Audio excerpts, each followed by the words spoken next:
you survive, if you make it to the end, you can be free. We're not going to hold you prisoner anymore. You can walk out of here and nobody is going to hurt you. It's a singular month in exchange for the rest of your life. Why would you not take it? The experimenters, the researchers, they developed this special gas that's going to prevent the subjects from falling asleep. And the first 5 days, everything goes well. They hardly complain. They're like, this is the best thing ever. We're going to be free in 25 days. After the first 5 days, the subjects start exhibiting severe paranoia. They stop talking to each other. Their only companions in the entire study, they turn on each other. They start whispering into the microphones for the researchers. They believe if they turn on their fellow subjects, they can win the trust of the experimenters that are testing on them and guarantee their freedom. 9 days in, one of the subjects does not stop screaming for 3 hours straight. He is screaming until he tears his vocal cords. And long story short, by the halfway mark, all of the windows that the experimenters are looking into, they're covered in feces. They tell the subjects on the intercom, "We are opening the chamber to test the microphone. Step away from the door and lie flat on the floor or you will be shot. Compliance will earn one of you your immediate freedom." They just hear a singular voice call back out to them. "We no longer want to be freed." By the end of it, the researchers go in and they got to get the subjects out. They find once they open the door, the subjects have started tearing off their own flesh, consuming it. The researchers are providing the medical care that's needed to save them, but in the end, the subjects, they all want to go back into that chamber.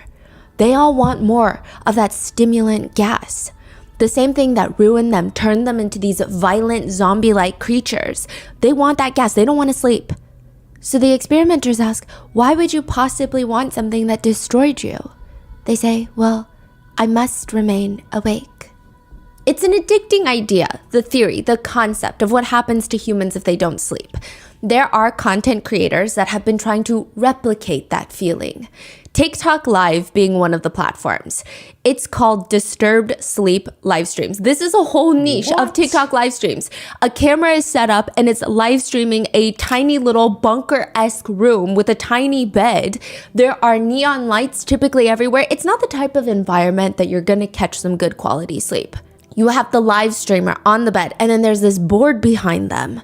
And this live streamer, their eyes are closed, they're acting like nobody else is in the room with them. It feels oddly voyeuristic and illegal. The board usually says, for this donation, this will happen. So for example, for a Galaxy donation, a giant air balloon puppet, the ones you see in front of the car dealerships, will blow up, fill up the room, and start singing Baby Shark loudly at full volume. The concept is very simple. You donate money to watch the live streamer get woken up over and over and over again, not being allowed to fall asleep, never getting the sleep that they desperately claim that they want. Are they sleeping or are they sitting there? They're sleeping. They're laying down, eyes closed. So how did that balloon pop up? Once you donate, it's all automated. What? Yeah, I don't know if someone is there helping. Huh. Okay. Yeah, and they make money. You get your own little Russian sleep experiment. You get to torture these live streamers, and humanity becomes less appealing for aliens to save. This is the TikTok live streaming world. It is like an internet's no man's land. Sometimes it's fine. Like sometimes you get those packaging videos or like the crystal scoops or the live harvesting pearls from oysters. I don't know how good that is, but you get those. Other times you go on there and it just progressively gets weirder. There are people pretending to be robots saying, if you donate X amount, I will slap myself in the face. There's this one guy who's on live. He makes these card houses, you stack the cards, and he just starts crying, begging viewers not to donate, which is confusing. And of course, reverse psychologies everyone into donating because they want to know what's going to happen if they donate. And he's just sobbing like someone is holding him at gunpoint. Some people sit there and they tell you the fate of the rest of your life for a small Galaxy donation of $9.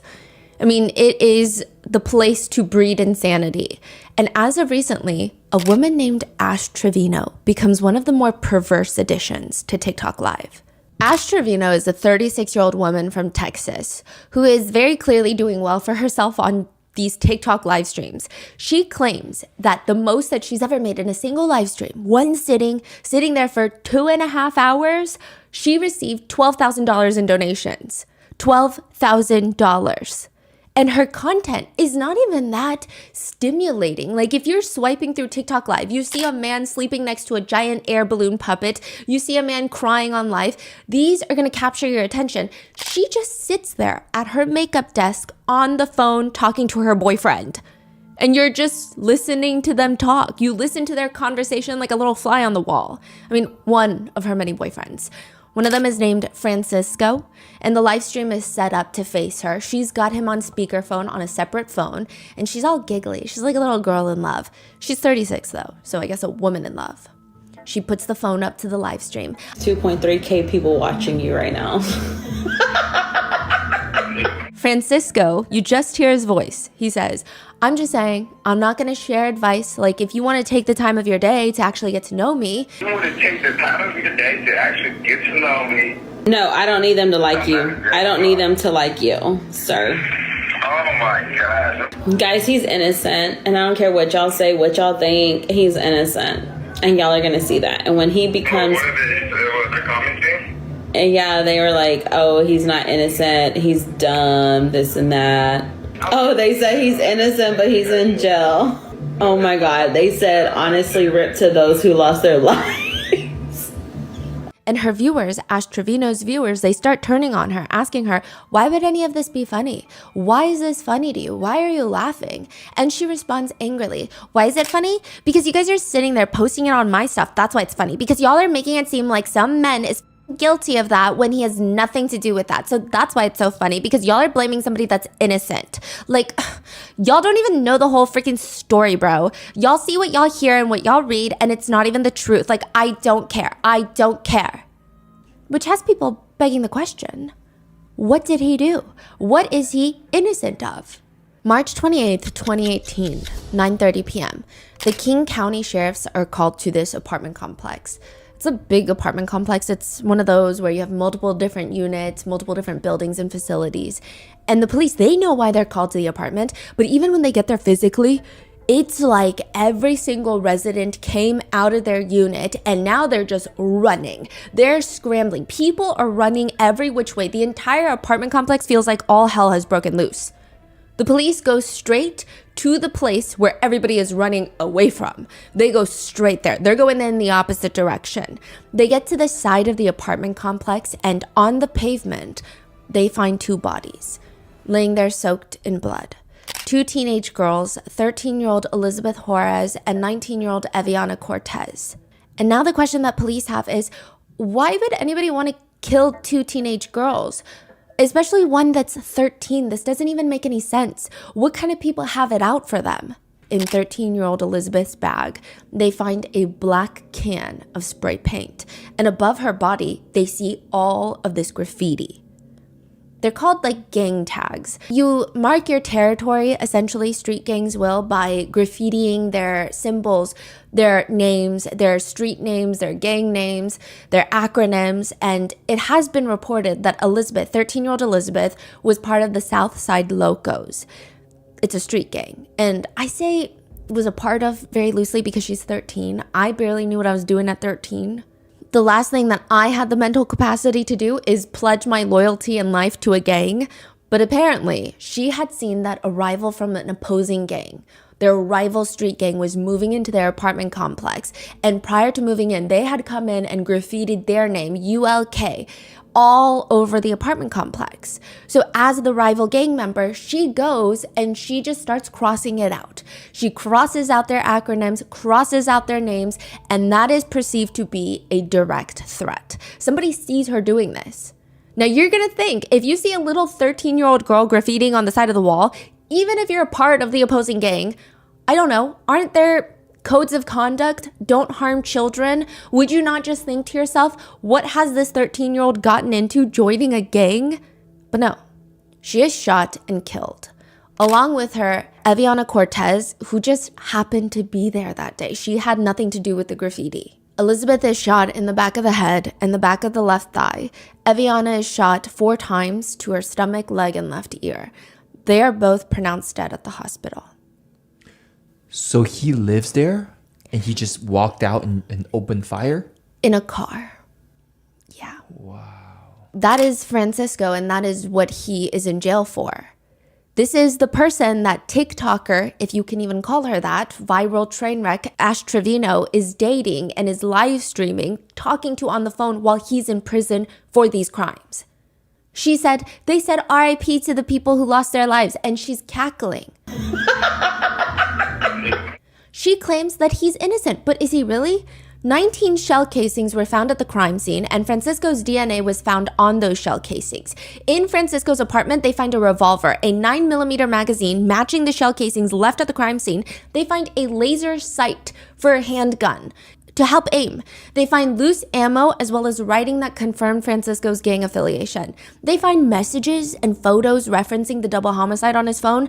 In one video that Francisco takes, he is at the memorial for both of his victims. This is days after the murder, allegedly saying, "Man, shows you the repercussions when you with a G-man. You already know what it is. ULK, his gang name. It is believed that he sent this video to fellow gang members on Snapchat. They also found messages from another gang member to Francisco, sending a picture of Elizabeth with the words RIP little one, to which Francisco's account responds, that bitch. 13-year-old. But another aspect to this case that makes people feel like, yeah, sure, but he's definitely guilty. He's got quite a list of crimes that he's been convicted for aside from the double homicide. Tampering with evidence. He tried to intimidate a minor to take the fall for a gun that was found in his car. He has 2 convictions for assault, one of which took place in the jail. The reason that he assaulted a fellow inmate is apparently a guy walks into the unit. Turns out he's part of the rival gang, and without any provocation, Francisco takes off his jail slippers and just starts jumping on this man, punching, kicking him, throwing him onto the ground out of nowhere. Aside from that, the 4 assault cases, the witness tampering case, Francisco is already in prison for another murder that he has been convicted of another rival gang member. So he murdered 3 people? Yes. He is connected to 3 separate murders, 4 assault cases, 1 case of tampering with a witness. The prosecutors wrote this about him. Given the defendant's brutal course of conduct and disregard for human life, the defendant clearly presents a substantial likelihood of danger to the entire community. He is in prison, but somehow that is exactly what TikToker Ash Trevino wants in a romantic partner. She likes to date men in prison that are accused of doing heinous things and documents all of this on her TikTok live streams. Netizens are getting involved in real time to try and call the authorities to get her children taken away from her and her prison boyfriends. They want to save her kids from her. Her being Ash Trevino, the now infamous inmate hopper. We would like to thank today's sponsors who have made it possible for Rotten Mango to support the Palestine Children's Relief Fund. They are a volunteer-based and provide free medical care and humanitarian aid to thousands of injured, abused, and abandoned children. This episode's partnerships have also made it possible to support Rotten Mango's growing team. We'd also like to thank you guys for your continued support as we work on our mission to be worthy advocates. As always, full show notes are available at RottenMangoPodcast.com. A few disclaimers for today's case. There are heavy mentions of DV, SA, potential CA, or potential neglect. I also want to make it very clear that the 2 minor daughters involved have already been through a lot publicly. We are going to be doing everything in our power to keep them anonymous and, of course, use just initials regardless of if their info is already all the way out there. It's also important to note that all the allegations regarding the Trevino family, especially Ash Trevino, are claims that Ashley herself has publicly admitted to or done on camera. Though at the time of filming, no charges have been made or pressed against Ash Trevino. The only quote-unquote guilty parties would be the people mentioned who are previously incarcerated. Any and all opinions, commentary, and theories are netizen-based and not personal. We're just trying to report on all online sentiment and aspects surrounding this case. I will have to say that I embarked on this brain-rotting journey that is Ash Trevino's lore, believing that it was going to be an episode for my other podcast, Moral of the Story, which I'm going to link below. A lot of you guys have been messaging me that it's the perfect cleanser, if you will, almost for mental health after some of these recent RM cases. But the more that I started jumping into the rabbit holes of court documents of her boyfriends, 2 things occurred.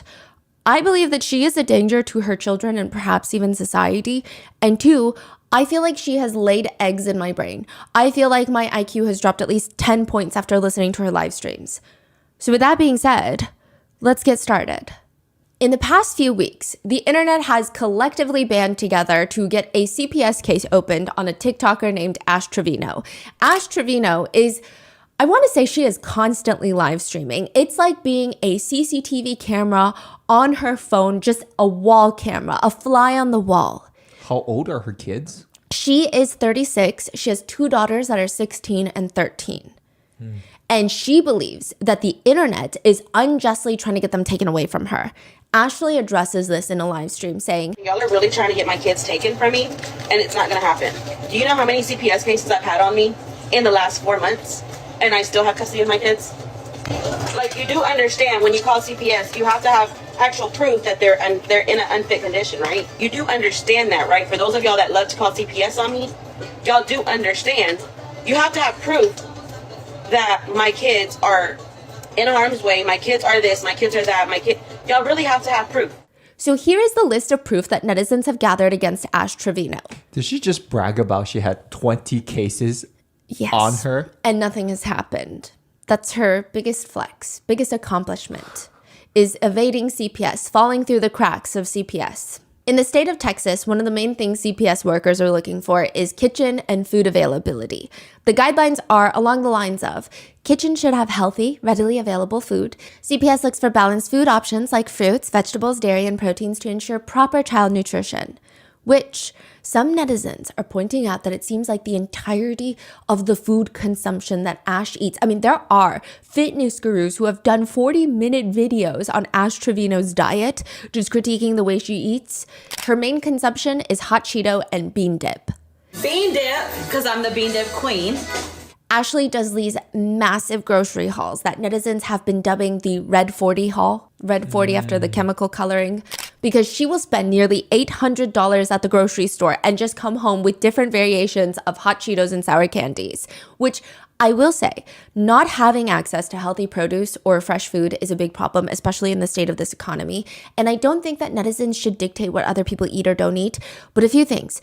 Ashley is a mother, and it's typically a natural want for parents to want to feed their kids fresh, healthy meals that are nutritious. But if she does not have the financial resources, that's one thing. But she is spending $700, $800 on chips and snacks during these grocery hauls. There is not a fresh leaf in sight. $700? Like, And she lets you know. 100 bags of chips? Yeah, she'll read you the whole receipt. She'll show you the receipt. She loves showing people how much money she spends. $738. Which naturally angers a lot of netizens. A lot of netizens feel like if I had $800 to blow on groceries in a single trip, I would get my kids everything fresh and nutritious. I would get them so many eggs. In another live stream, her kids are talking about how they want Ashley to make food for them tomorrow. And she's shocked. She's genuinely shocked on the live stream. Oh, y'all want me to cook tomorrow? Both of y'all. She gives both of her kids a death glare. Like they have asked her to sacrifice her life for a bag of tennis balls. Netizens point out they have never seen her daughters eat a home-cooked meal, ever. And they suspect that her 2 kids are probably suffering from a lack of nutrition. She also eats chips in a very interesting way, or at least a few times she has. She gets the chips in her hand and she throws it back like she's taking a shot. And one comment reads, "She's eating chips like she's taking a damn vitamin and it's taking me out." Yeah. But I guess one could argue, I mean, at least her kids are being fed, right? I guess. The next thing CPS looks for are appropriate sleeping arrangements. This is a big one. Infants need safe cribs, free of blankets and toys. Opposite children over 6 years old should typically have separate rooms, and bunk beds must have safety railings for younger children. When Ash is doing a live stream, she's showing off her apartment. She does a quick peek into her daughter's room. They share a room, 16 and 13, and netizens are very quick to point out, wait, is that a singular air mattress on the floor for both the girls to sleep in? Just a singular air mattress in the room for both of her daughters to share. When netizens start pointing that out, Ashley states that they're not staying with her, implying it's fine because they're only here once in a while. They're staying with her parents. And Again, not being able to afford proper furniture for children is not something that parents should be ashamed of. It's very difficult to provide the necessities these days. But Ashley should be ashamed. She gives her daughters an air mattress, not because of her lack of funds. It is her gross misappropriation of those funds. It's estimated that on her live streams and gifts donations alone, she brings in around $1,000 to $2,000 in a singular day. $1,000 to $2,000 a day. She says the most she's ever brought in 2.5 hours was $12,000. She's constantly on TikTok lives doing these hauls. She shows off her new shoes. She's unboxing it. They're slippers. They're house slippers. And she says, these are not Temu. Trust me, I wish they were. And she opens up her Balenciaga slipper box and she's aggressively showing the Balenciaga tag to the camera. All my name brand stuff is actually name brand. Even when she does a makeup haul, she's insufferable. She says, I only spent $395 at Ulta. I was just putting things in the bag. I wasn't even looking at the prices. I literally thought that I was going to spend $1,000, but no, I only spent like $400. She says things like, $3,000 is like dirt to me because I don't need it. It's trash, but if y'all need it, I'll throw it to you. She gets herself the newest iPhone in pink because, of course, Miss Ashley Trevino is a pretty little princess. She goes to purchase a Louis Vuitton purse, and I'm not entirely sure why she chooses this purse, but it's quite literally a carry-on bag. She just buys a giant-sized duffel bag, but uses it as a purse. She just always has it like on the crook of her elbow. And she just starts carrying around a Louis Vuitton travel bag to the point where it has sparked a trend on TikTok where people say, I'm Ash Trevino and I'm showing you my outfit for the day. And they're hooking on literal suitcases to the crook of their elbows because it's just the most... Is it like a tote bag or? No, it's a duffel with the two short handles. Yeah, the Louis Vuitton duffel. Actual duffel bag. Yes, an actual duffel bag. It's like the size of her. Huh. She said she paid $3,000. I guess she paid that much to look ridiculous. There's also a clip of her where she's seen out shopping and she has this little Louis Vuitton bag. And it's not a purse, it's the actual shopping bag, indicating that she just got out of the store. And when she sees somebody recording her, she places it straight in front of her and starts swinging it around. It is the strangest thing. She says, I kid you not, I already bought 2 Louis purses over $6,000 within a month, couple weeks. Sunglasses from Louis, my apartment. I'm telling you, it's good money. She's talking about TikTok lives. She brags about spending $327 at the Cheesecake Factory for 2 people, which I will be real with you. The Cheesecake Factory is not cheap, but it's also not that expensive. That is crazy. Mm-hmm. But she can't afford beds for her kids? Her explanation to netizens, and I don't know if she's going to have a chance to explain this to CPS workers or if they're even going to ask, but I digress. She explained. For sure, but now that I know that they fixed up their room, you see the LED lights? They fixed up their room. They brought their cajones back from my mom's house because they had their vanity stuff over there. They brought everything back. So now I'm going to buy them a bed for Christmas. But I'm going to get it before Christmas. But I don't know if I should get them bunk beds because they're older or if I should get them one bed to share. That's crazy. Yeah. She says, additionally, this excuse is brought up that she's just not sure which bed to get them, and that's the reason that she's stalling from purchasing a bed. But she continues to spend so much money. She spends, I would assume, thousands of dollars every single week on DoorDash, Ubers, and Airbnbs, as well as alcohol. Like she's living at different Airbnbs? Yes, she just loves to go to different Airbnbs and just party with 19-year-olds that she meets on TikTok. This is a 36-year-old woman. This is oddly infuriating, but it's not just material goods that she's purchasing. At one point, Ashley leaves her kids at home to go to Disneyland. She lives in Texas, so she flies to Disney, which Disney adults, great, do your thing. But also, if you have children and you love Disney, I can't imagine not wanting to experience it with them. When netizens call her out on this, like, this is so weird. You've got 2 girls and you go to Disney by yourself? I didn't take them to Disney. I've said this before. If you were not on that live, I'm sorry you weren't there. But I did not take them to Disney because my kids do not fly. What do you mean when she said that they don't fly? They don't like to get on an airplane, which is not true. Her kids have TikTok accounts, and one of them debunked her, literally saying, I don't know why she said that. Like, I fly. Like, I'm not scared of airplanes. This is so weird. And also, if the reason that she doesn't take them is because of school, why doesn't she just take them when they're on break? It's not like she has to go Monday through Wednesday. She could go on the weekend or during spring break. But the bragging never ends. Ashley Trevino even casually brags about getting a BMW. She just is in a BMW one day. She's sitting there eating In-N-Out live streaming and she's showing her face. So she's sitting in the driver's seat eating In-N-Out and she goes, y'all, I'm eating In-N-Out. And then she takes time to reverse the camera to show the steering wheel and she said, okay, I got a BMW and it suits me. Sunroof and it's nice. Like it has an LED light over here and over here on the dash as well. Did she buy a BMW or is she? So clearly she can afford a bed. She also makes fun of her friends for flying Spirit while she flies first class. It is expected by CPS that parents provide a safe environment for their children. Interactions between family members are evaluated to identify nurturing relationships or potential signs of emotional or physical abuse. In another live stream, Ashley is on live while she's on the phone with her daughter. She asks her daughter, do you want lip fillers? Which her daughters, even if they were of age, they're 13 and 16. I wouldn't feel comfortable with my mom asking me that. I would feel pretty insecure. Do you want lip filler? No, my lips are naturally big. They're not that big, baby. Okay, but they're big enough for me. They're not that big. Yes, they are. No, they're not. Why are you being a hater? Let me see.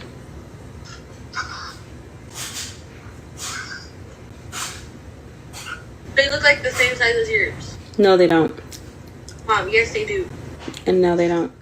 She's FaceTiming her daughter and smirking on the camera at her own daughter's lips, and she's scoffing. In a separate live stream, she's on FaceTime again with her daughter, and her daughter says, my nose is so perfect. This is a little taken out of context, and I'll explain, but it has gone viral. Yeah, my nose is so perfect. No, your nose is not perfect.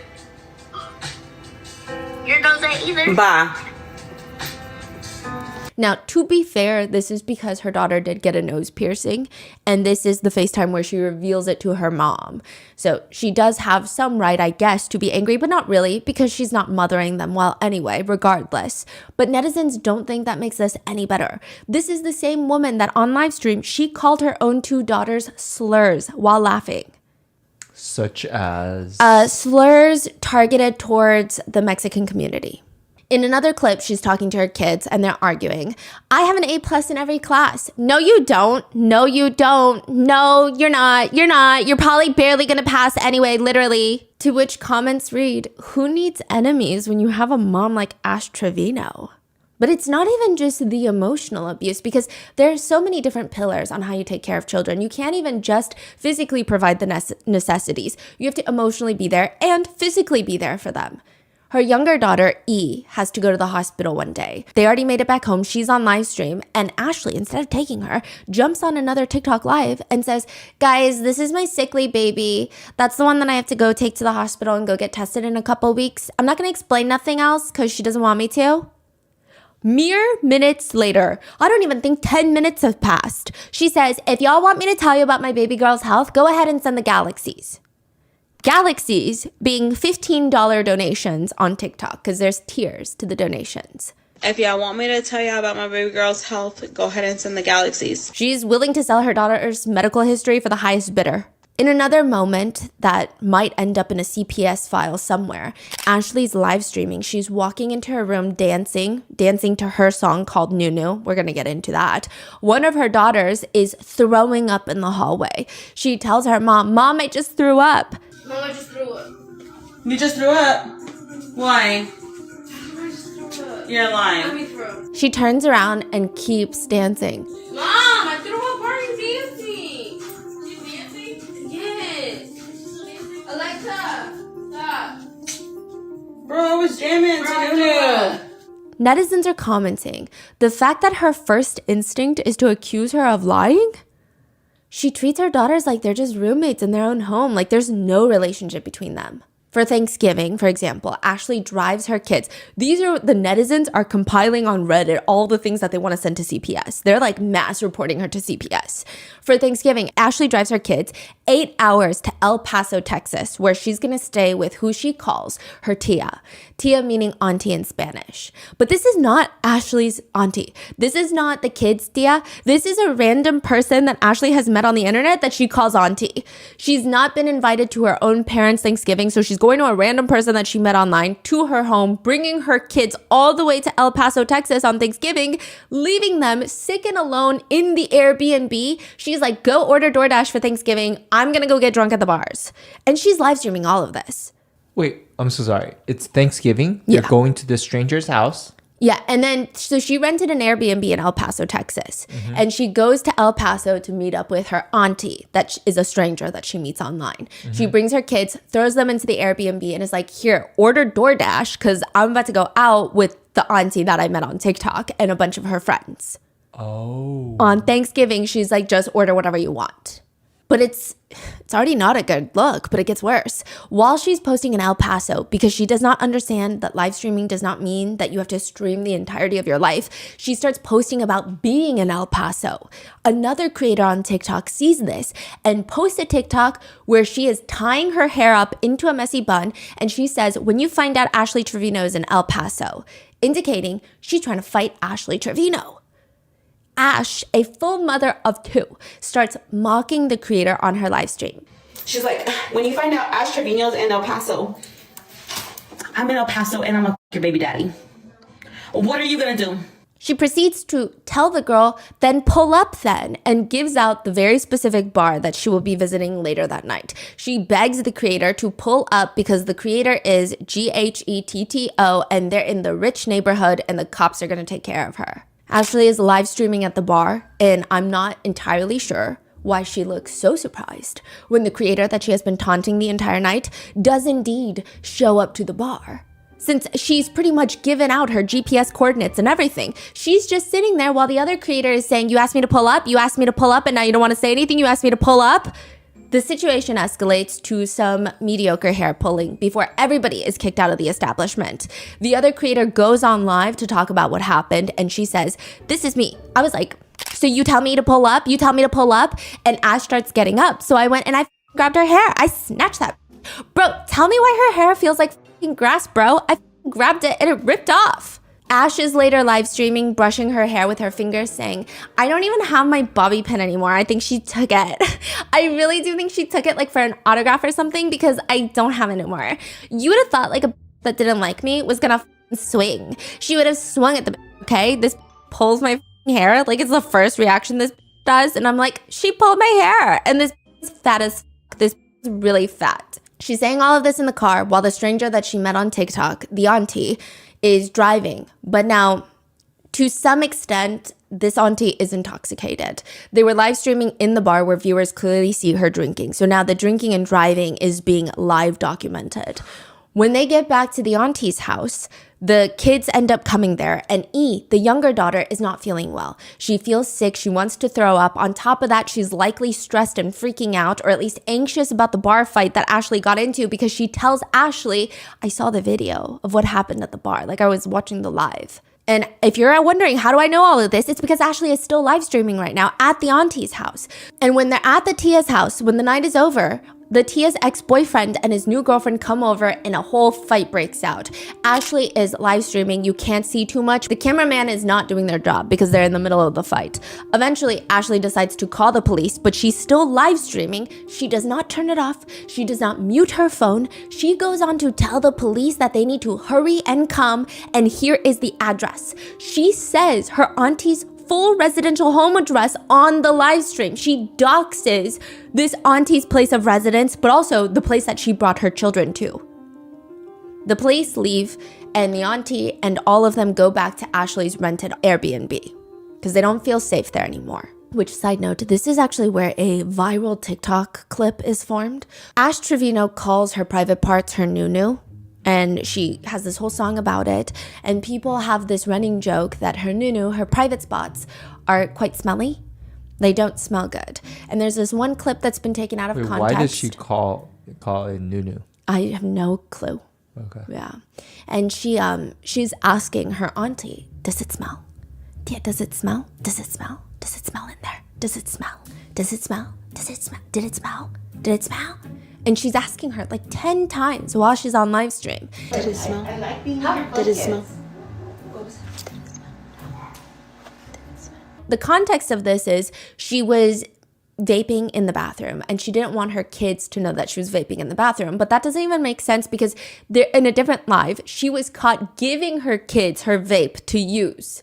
What? So I don't know why she's asking if it smelled, if she was insinuating something else and then was trying to cover it up with this whole vape story. But it's become this whole internet meme with a life of its own of, did it smell? Did it smell? Did it smell? No, but did it smell?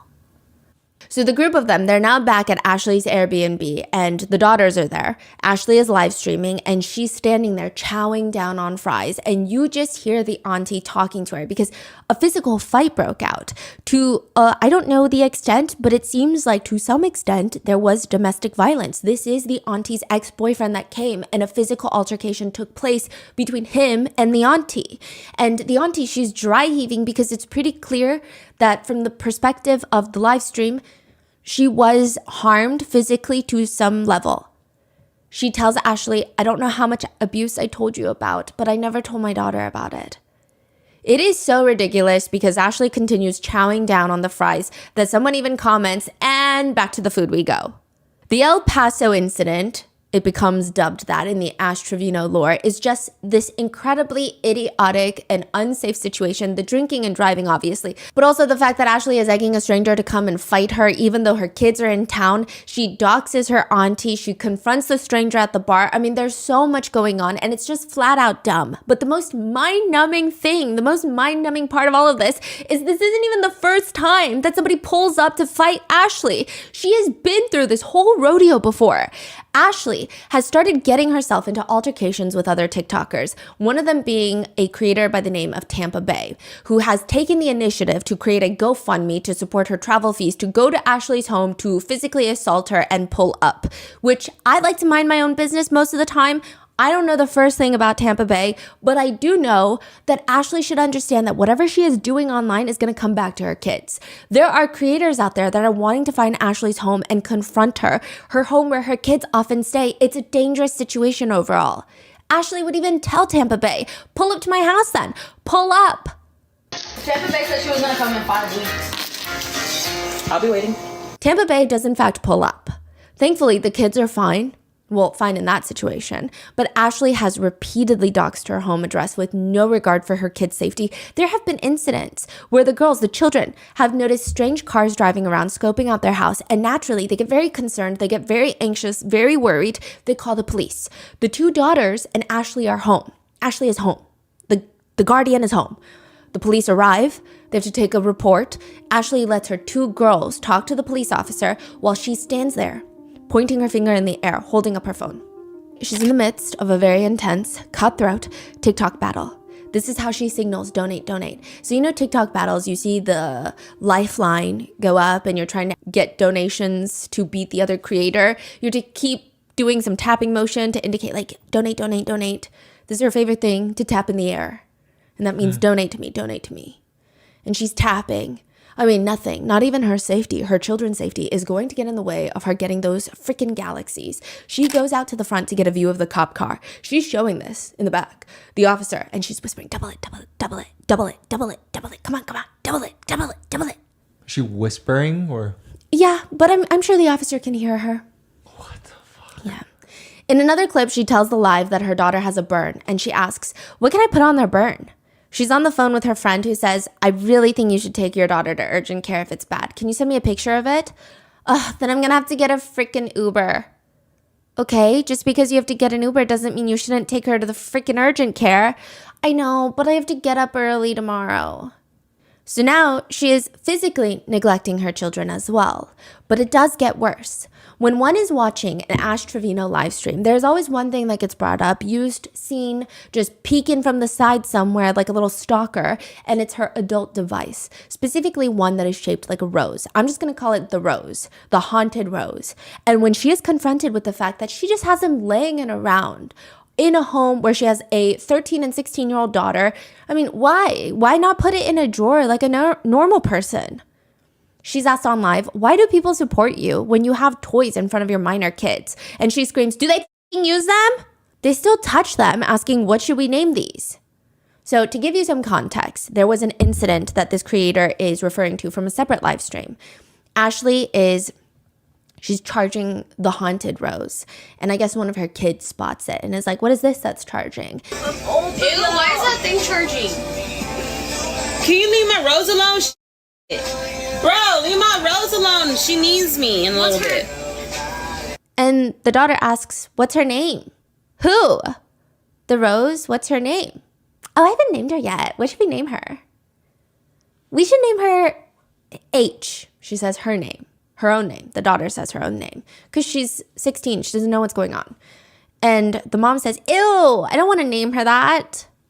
Ashley just has this strange belief that is so untethered from reality that if she says something during a live stream, it just goes floating into the ether. It can never be used against her. She admits to her viewers on live that she used to have this crazy animosity towards her eldest daughter. She says she didn't even like the fact that her children's father always paid more attention to their daughter than to her. That is wild. Because it's a little child that needs a lot of attention and care to fully develop into a functioning human being, and that is the responsibility of both parents. But to Ashley, this is rather unacceptable. One of the 7 deadly sins, if you ask her. She claims that she would get so upset that she would grab her daughter H by the hair and yank her to the ground. And she's saying all of this proudly. Paisley literally has been through, like, the bottom of her life. Like, I'm telling you, whenever we lived with her dad, I used to pull her by the hair because I was so mad at her. Like, I feel like he loved her more than he loved me. And so, like, I took my anger out on her. And she doesn't even, like, hate me for that. Like, she doesn't even remember that. Netizens are threatening, if not already dialing CPS on Ashley for that clip alone. They're commenting about how crazy this is that she's jealous of her own child. Ashley decides to then further address the situation on a separate live stream, clarifying. By the way, she's doing her makeup while clarifying this very serious allegation, and the beauty blender she is using is the biggest makeup sponge I've ever seen with my own 2 eyes. It's the size of a dish sponge. But that's neither here nor there. She continues, she states, was I hit as a kid? Yes. I was always hit as a kid. That's why I wouldn't hit my kids. I never abused my daughter, you guys. What I said was I would get mad at her. Yes, I would. I pulled her hair. Yeah, but I never abused her. I never hit my kids, you guys. That's one thing y'all need to understand. The only reason that I pulled her hair was because she ran from me and I tried to grab her, and instead I grabbed her hair. I never abused my kids. I never hit my kids. If you ask my kids if I hit them, I don't hit them. That's why they don't listen to me. And this was when she was little. This was a long time ago. I don't care. Y'all can sit there and call me an abuser, call me what you want, but at the end of the day, my kids know I never abuse them. They never have bruises on them. If anything, I bribe my kids with money. But then on a separate live stream, she'll also admit that she almost went to jail. She says, how did the glass break? So I'm implying, I'm deducing that there was some broken glass and everybody was asking her about it. She said, I threw the glass. I broke my phone too. My phone's broke right now. 2 days ago, me and my daughter got into it and she threw a chair at me and my leg is bruised. She put her hands on me and I already told her, stop putting your hands on me, bro. This is not the first time she's done that. We can somewhat decipher that she threw her phone and some sort of glass object. And she does even more alarming stuff. These are all the things that people are trying to report to CPS. Ashley is on the phone with a romantic interest of hers. He's on speakerphone and Ashley has her daughter right next to her. The guy asks her, hey, can I ask you a question? Can I take you to my crib? Sure, go ahead. Just don't fucking take advantage of my daughter. Wait, what you said? Just don't make me a grandma. What? yeah, exactly.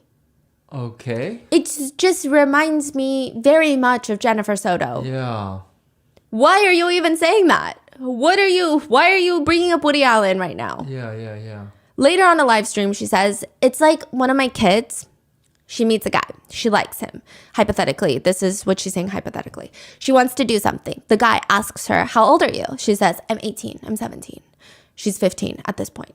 Guy believes it. And then I find out, honestly, if I find out my daughter's doing something, I'm not going to sit there and call the cops. I was her age once. I was doing it, so. But the alarming stuff comes in by the types of people that she decides to surround herself and indirectly put in her daughter's paths.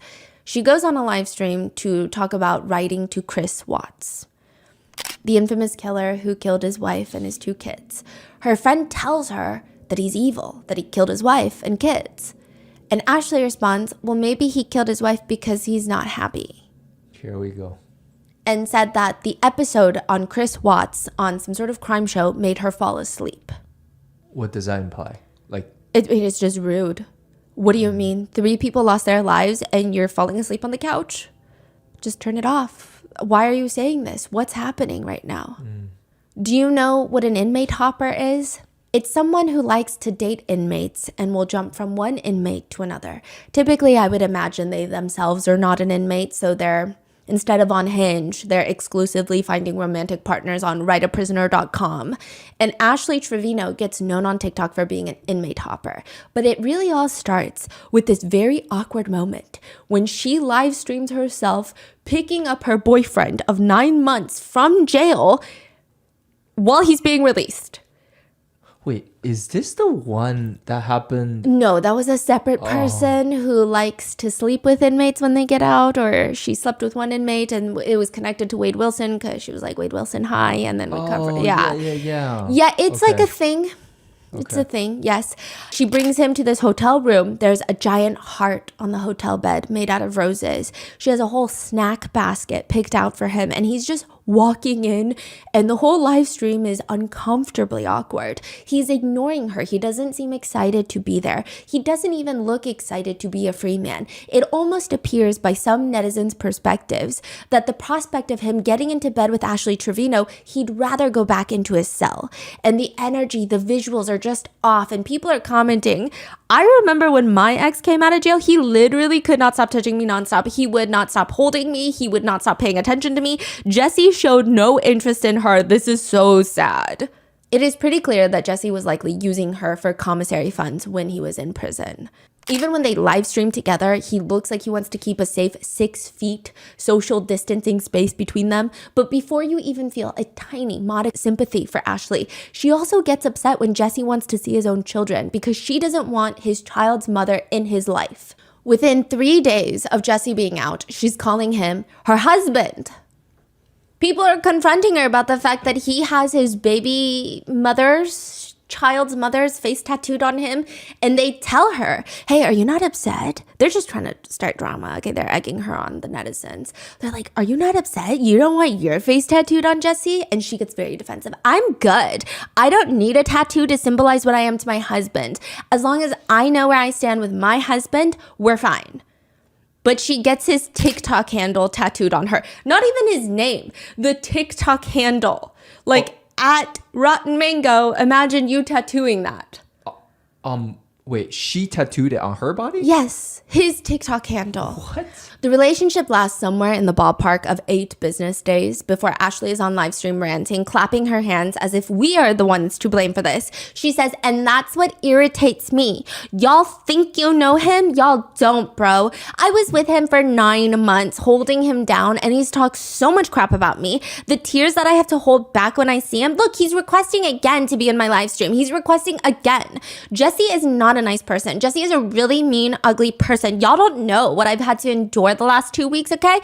I'm not wanting to bash him. He's not a nice person. Jesse let all these females make him feel like he was just the luckiest man out there. He was just using me for clout because without Ashley, Jesse is not nothing. Without Ashley, there is no Jesse. I made Jesse. She's 36. Later in a video, she responds, why did you guys break up? So she's like reading the comments. Why did you guys break up? Because of social media. A lot of females were in his inbox. I just didn't have the trust. I would tell him I wish he was back in prison because I trusted him in prison because nobody knew who he was. Nobody was writing to him. He wasn't calling them.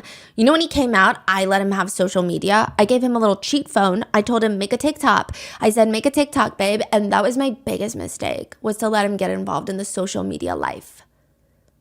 How many followers does she have? It's hard to say because she keeps getting her accounts deleted. Really? Yeah, I think she's like on her 6th account. Because of like Yeah. I mean, because she'll people just report her and yeah, and then she'll just completely flash her entire bare chest on a live stream on TikTok. There are also some very strange moments in this whole relationship saga with Jessie. Ashley goes on live where her daughters are her moderators. I don't know if they were her moderators for every single live, but the fact that they are her moderators and they have frequently said like, Mom, don't do this. Mom, don't say this. They'll come into the room sometimes while she's live streaming to say, stop doing this. So it's pretty clear that they know what she's doing on live. They're watching. She states, to be honest, you guys, it's just going to give Jessie more clout. Just kidding. He has an 8-inch. I mean, the first day we did it like, what, 5 or 6 times? If I can remember, maybe a little bit more. The first day. The first weekend was pretty wild. I literally could feel him like up here. And I would tell him like, it hurts. Like, She goes into graphic detail describing the width, I guess. In a separate live, she's asked, was there passion? To be honest, yeah. It's crazy though, because for like 2 weeks, it was still good after the second week. The first day, we did it like 5 or 6 times. I can't even remember. Maybe a little more. The first day, the first weekend was pretty wild. I would tell him like, it hurts everywhere, everything. And then she would just nod, licking her lips. And every single time, we didn't use protection. And he never pulled out. Meanwhile, Jessie is on a separate live stream where he claims that he had to put a blanket to cover Ashley Trevino's entire body and face because he could not get excited for activities without that. you're kidding me. Yeah, no, I'm not. That's crazy. Did you like put like a bag over her head when you guys, Okay, so I put the blanket all over her. I just wanted to see that. If I seen anything else, it wasn't gonna work out. You know what I'm saying? The top comments are, mind you, this is my phone. Mind you, I just woke up. Soon after their breakup, Ashley starts hinting at the fact that she might be pregnant. And hinting is a severe understatement. She might as well have tattooed it on her, potentially pregnant. She tells her viewers, I was ovulating the day after the day he came home. We can all be your baby daddy. You want to be my baby daddy? No, I already told Jesse that if I'm pregnant, I told him on the way to Irving.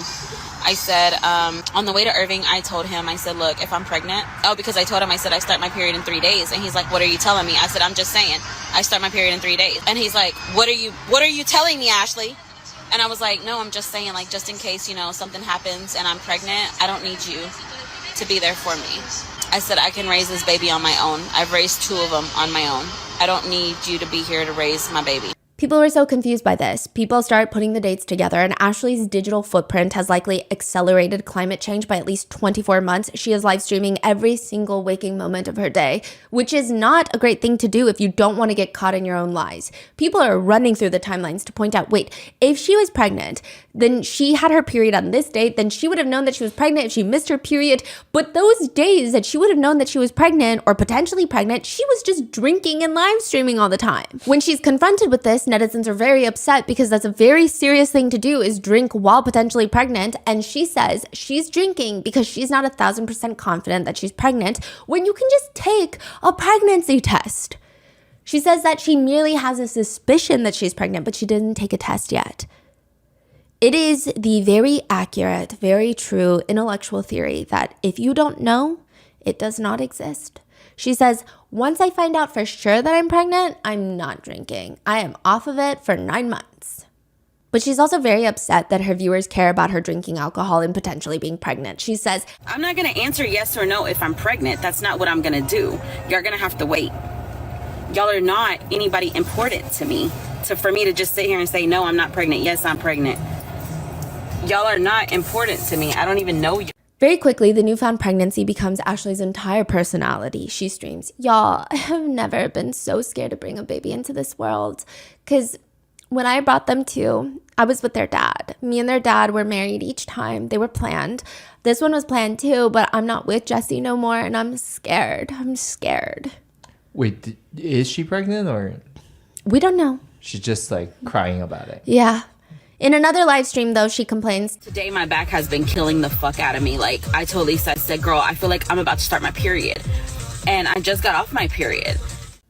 And everyone's like, how would you just get off your period if you're potentially pregnant? Eventually, the story becomes too ridiculous to sell. I mean, at some point, even the trees in your backyard are going to start putting 2 and 2 together, like none of this is making any sense. And ultimately, she addresses the pregnancy situation by saying, were you ever pregnant? Yes, unfortunately, I was. But the stress gets to you. So unfortunately, I was. And I was very sad, but I was happy at the same time. Hinting at the fact that she suffered from a miscarriage from the stress. The comments read, she reminds me of one of those high school girls that would say that they're pregnant for attention and then end up, quote, losing the baby.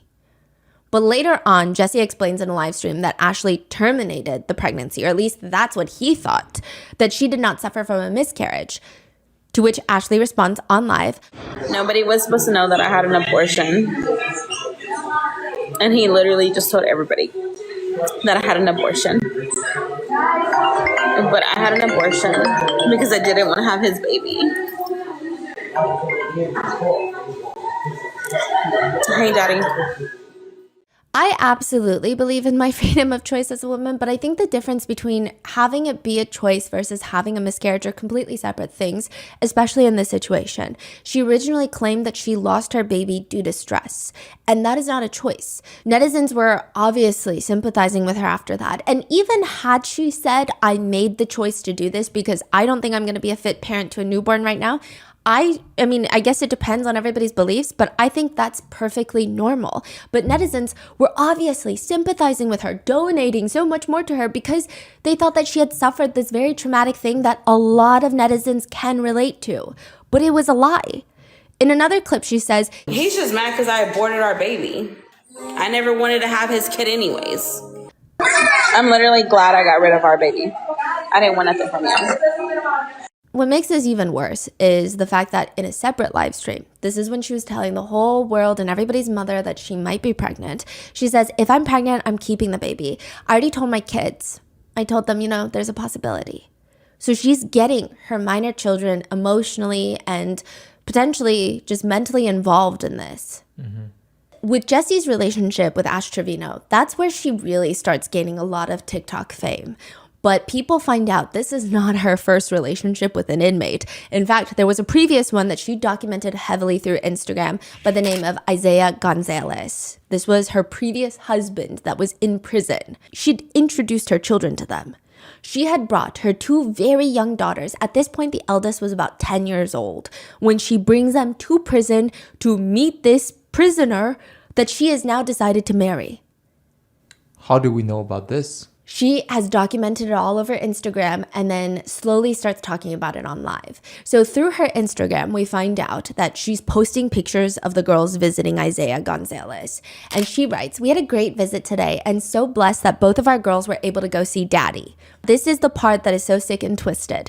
This is not the girl's biological father, but she almost convinces them, or maybe she's telling them to call him daddy, or is convincing them that this is their new daddy. I don't know. She writes, you can see the happiness on his face. Our first family picture, only one more glass visit until he gets to hug us all. Which I'm not sure you should be taking your children to prison to hug random inmates, but she even introduces Isaiah as the youngest's daddy to the world. She keeps doing this. She's saying this is E's daddy, but he's not. He's not biologically her dad. He's not her dad anything. She posts more pictures of them meeting in prison. They're holding up hand hearts. She's hashtagging it Going Gonzalez because she's trying to marry him and his last name is Gonzalez. And ma'am, this is not a reality show.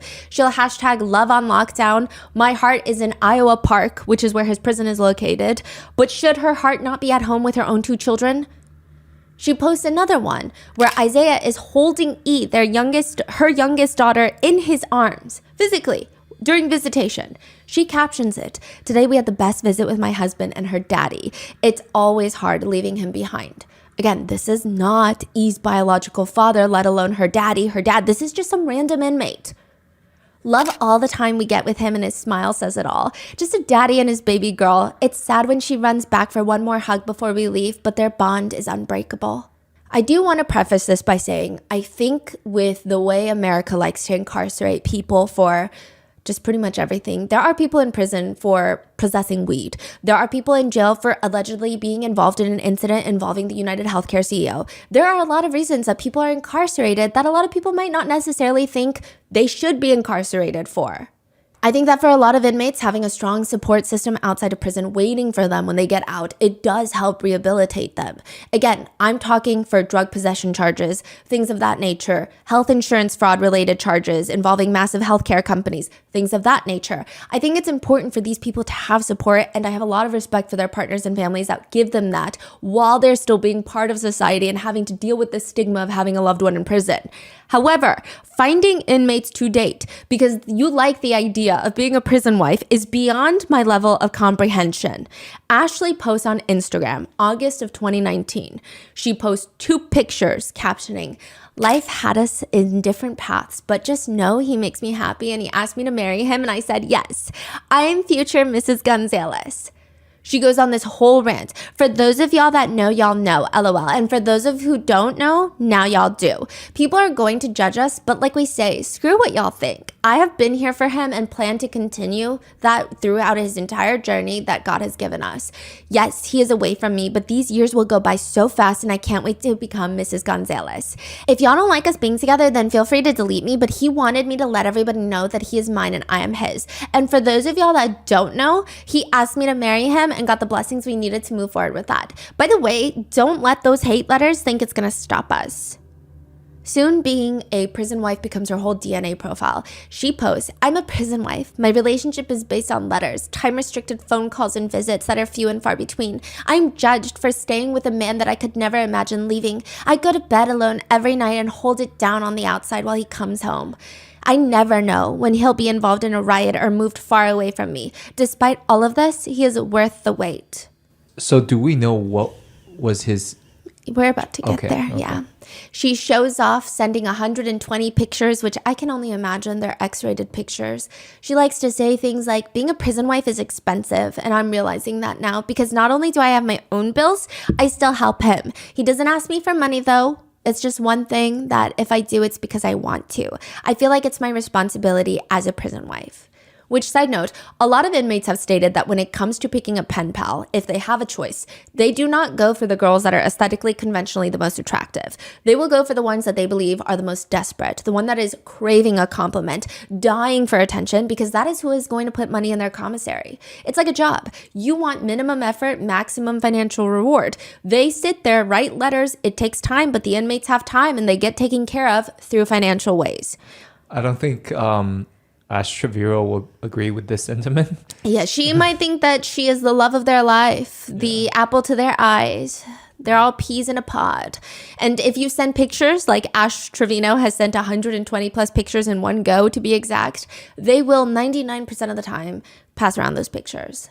It is said that they have no respect for any of these. I mean, maybe if maybe an inmate was with their partner before going to jail, they perhaps don't want to share those pictures, but they will pass around pictures.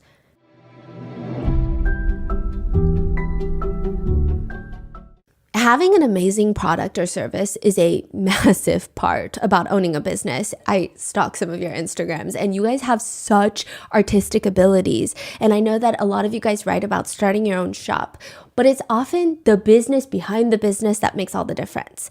Enter Shopify. Shopify is a complete commerce platform that lets you start, grow, and manage a business. You can create and customize an online store. You can easily sell on TikTok, Instagram, and YouTube with multi-channel integration and optimize sales with Shopify's renowned checkout system. Shopify was truly the backbone of Grandpa Mango's art studio. And since we were an online-only store, we basically wouldn't have been able to sell anything without Shopify. Upgrade your business and get the same checkout Selena Gomez's Rare Beauty uses. Sign up for your $1 per month trial period at shopify.com/rotten, all lowercase.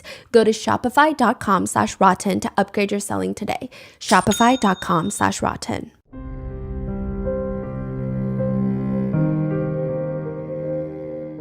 But Ashley is in love.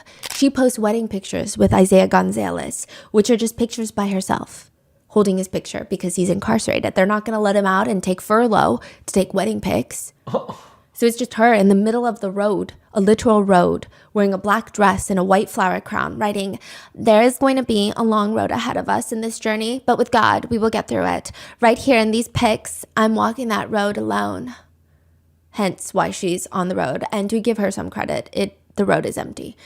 I'm walking that road alone, but even though he wasn't there physically, he's still here with me in this pic.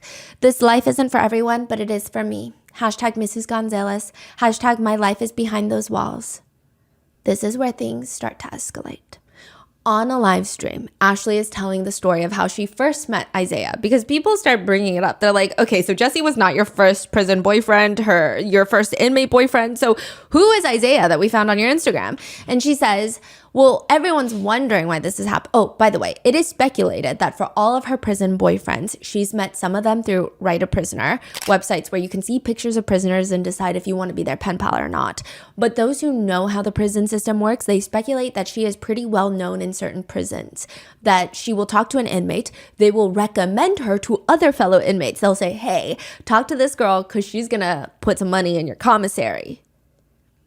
And she, for the lack of better phrasing, gets passed around, as in her number and contact information gets passed around to other inmates. But with Isaiah, she says, I actually knew him before he went to prison.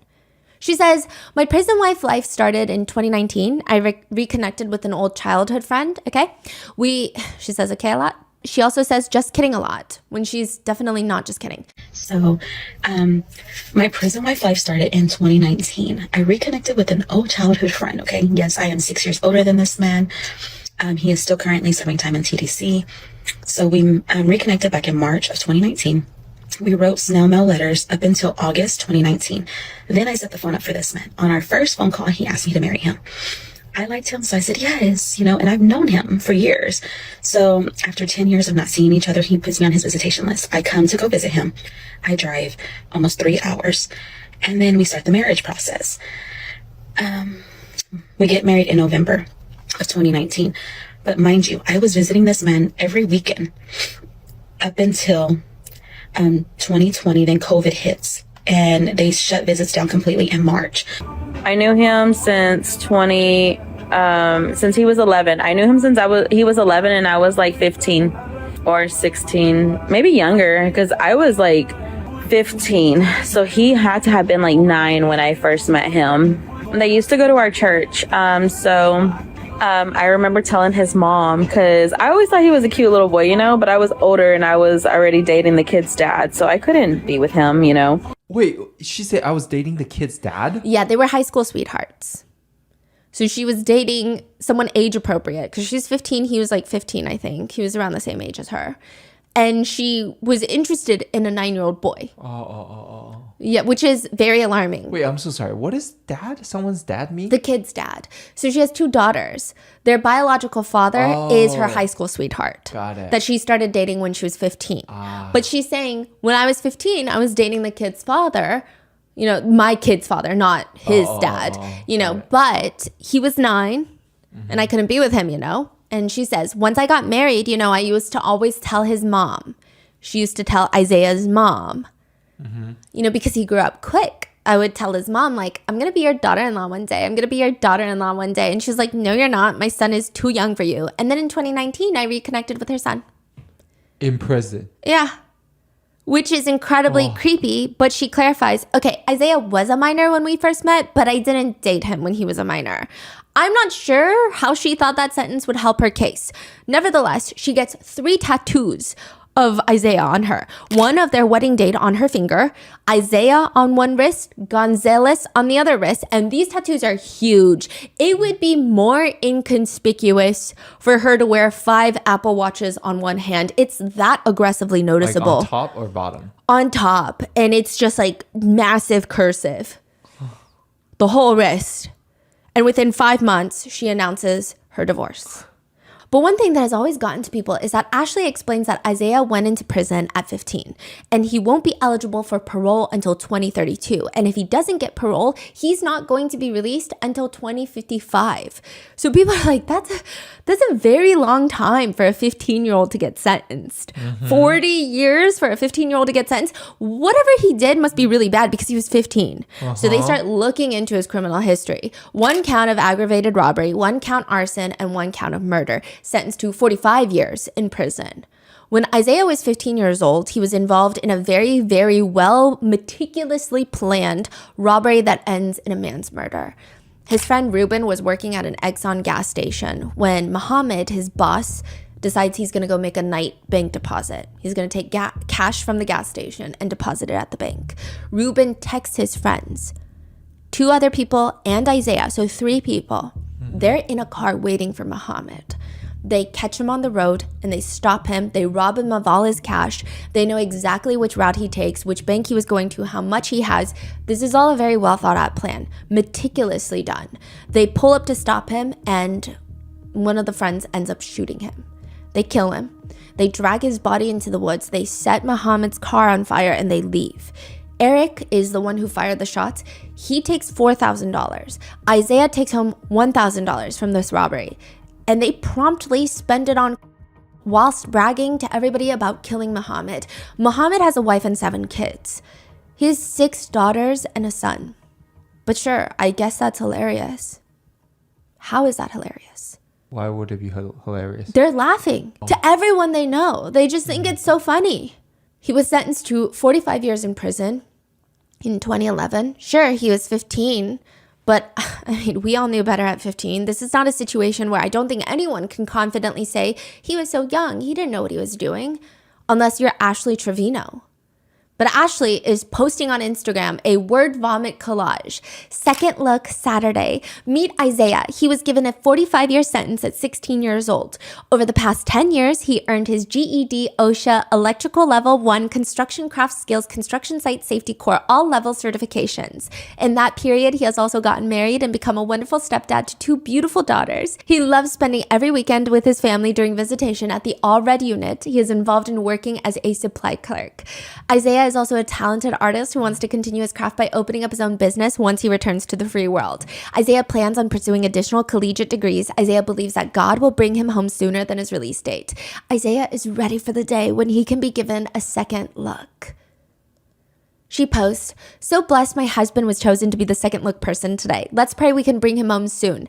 I will continue to do what's needed for him as a wife and will always be his voice. Love my husband so much. Hashtag let's bring him home. Hashtag proud prison wife. Hashtag my husband's biggest supporter." He's a killer.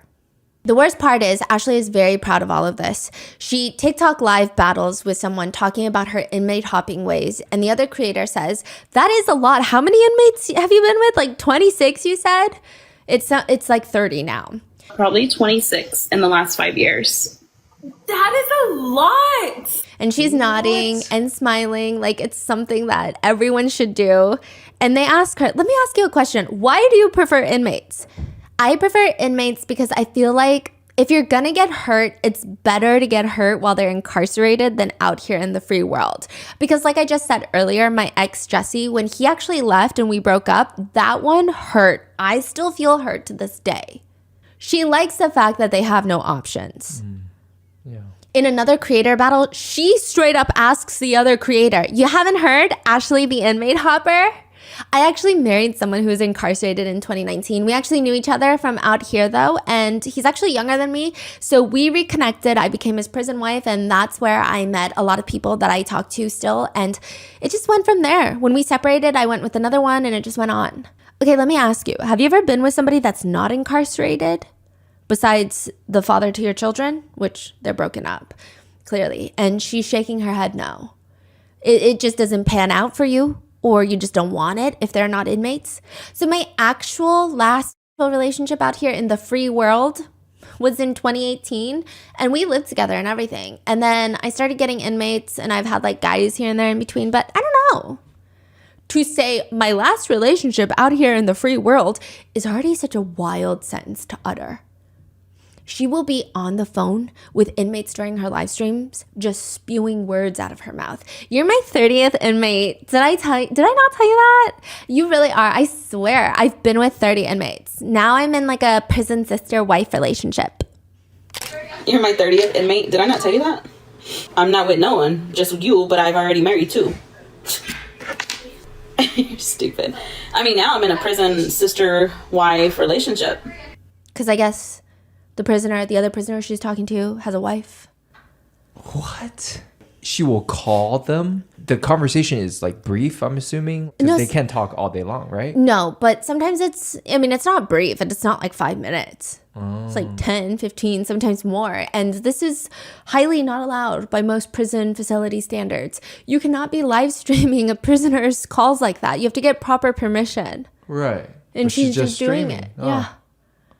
She's saying this while her daughters are in the house, the doors are wide open, and their friends are over, and likely they're watching her on her live stream. Wow. Sometimes if the prisoners don't do as she says, she'll get very aggressive with them. It's okay because I got other options. I'm going to tell Lexi to send me somebody else anyways. You were the wrong option. You ain't nothing. Remember, you're incarcerated. That's crazy. Who's Lexi? It's a friend that knows a lot of inmates. She says that she will be open and fine with dating an inmate that has charges of SA on a child. That's fine for her. She also... She says she will date a Yeah. PEDO. Yeah, a PDF file, I guess is how everyone is referencing it. Wow. She has this moment where she talks about how murder charges and SA charges are not that crazy because every single person she's been with has had those charges. And that doesn't mean that they happened. She asks her viewers, how do you know? Were you there? Were you there? Every single person I've been with has had those charges. Were you there? We are now entering the belly of the beast.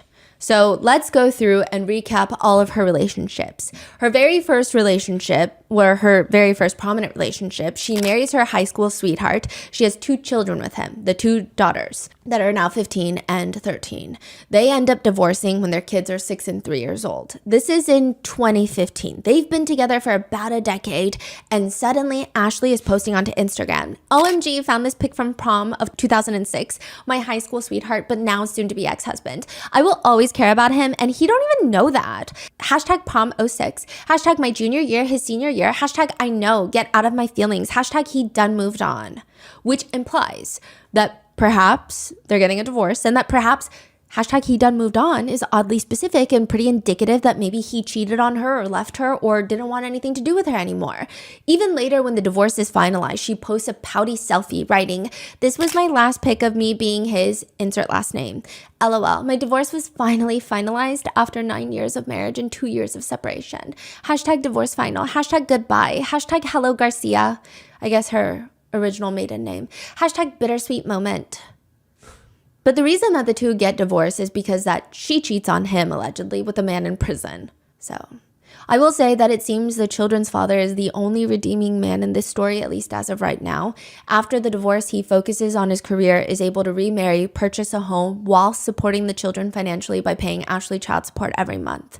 It's said that he was also very involved in the girls' lives up until about a few years ago, and it appears that he couldn't see the girls as much, not by his own choice, but it seems perhaps Ashley was making it very difficult for him. 2 years ago, in 2023, the children's father ends up passing away from leukemia.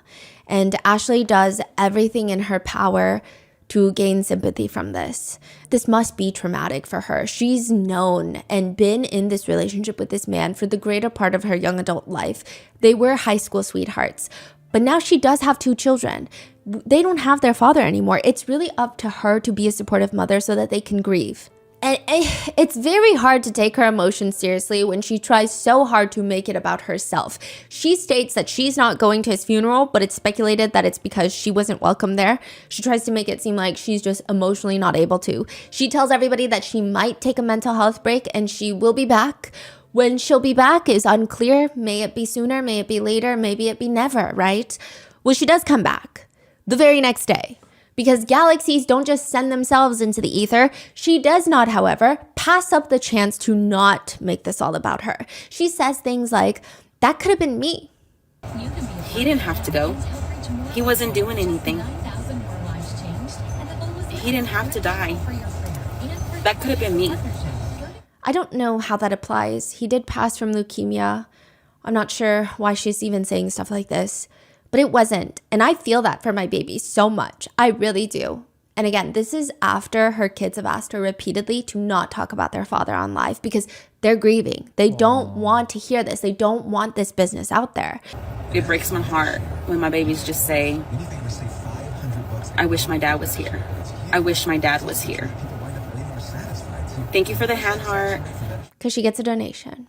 Everything does happen for a reason. So she's reading someone's comment that says everything happens for a reason. Everything does happen for a reason. I'm a firm believer in that.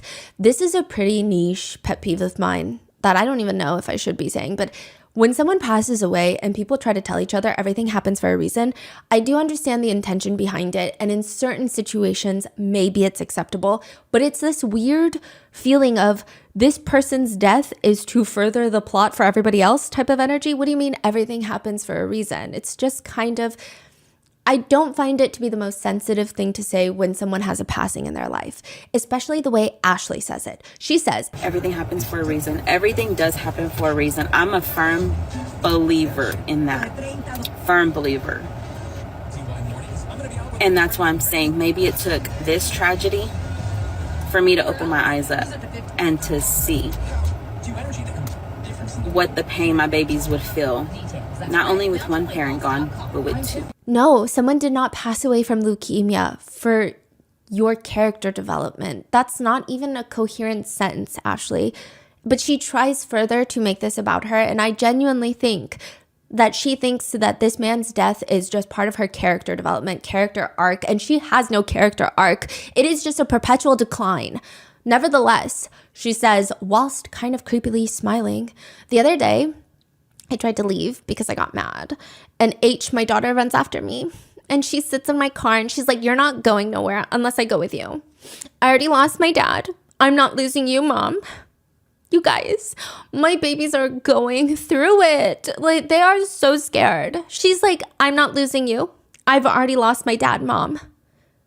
It's just opened up my eyes now that them little girls need me.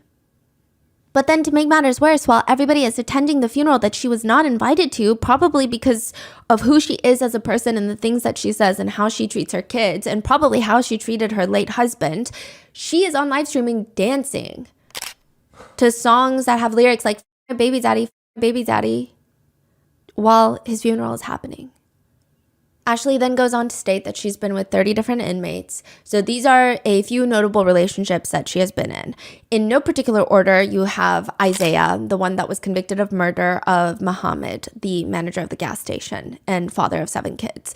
Ashley brings her kids to see him. She convinces them, at least briefly, to call him daddy for whatever reason. Those two, they end up breaking up. Things don't go well. She starts posting on Instagram. I have went to visit for 20 weekends straight, not missing one since I got on the visitation list since August 24, 2019. But this weekend, I'm not going to because I chose not to. Some things change, and I honestly don't know if we'll come back from this. It's hard when you're not at fault, but I'm going to do and continue to do what's needed for me and be the best mom I can for my girls. Then she dramatically posts, getting a divorce isn't always a bad thing. Never wanted to do it again, but here I am, and I know I will come out stronger than before. My babies need me. Fixing myself back up after being broken down to my lowest by someone who was supposed to love me. Apparently, their relationship came to an end, according to Ashley, when Isaiah heard rumors in prison that weren't true, she claims. Rumors that she was talking to other inmates. When they were briefly on a break, he asked her, promise me if we break up, which where are your priorities, you weirdo? He says, promise me if we break up, you'll never be with another incarcerated guy. Her next prison boyfriend is Noe Trevino. Noe was arrested in 2015 for stabbing a man outside of a nightclub. They get married in 2022. She's still married to him because she doesn't want to pay a $400-something fee to finalize their divorce. Noe is the one that initiated the divorce from behind prison walls, and she's been married this whole time. That she's been dating everybody else, calling people her husband, and that's where she gets the last name, Trevino. That is crazy. So right now she's married. Yes, to Noe Trevino, another murderer. Her daughter H says the guy is awful. She knows this because Ashley took them, her kids, to see the man in prison. At one point, it appears that she was dating another inmate, and the speculation, okay, so we don't really know much about this inmate. She never really spoke about him in great depth. However, she wore a necklace that would have his name, and it seemed like he was an inmate. And the speculation was that she's getting her makeup done one day on live stream. There's 2 girls with her that are doing her makeup and hair, and she is on her phone. So she's got a phone live streaming her, and then she's scrolling on her phone, and she gets some sort of text message, some sort of news, and it's speculated that she discovered news on the live stream that her boyfriend in jail was involved in some sort of jail fight and was probably hospitalized. She just starts sobbing, wailing, "Oh no!" and just wailing.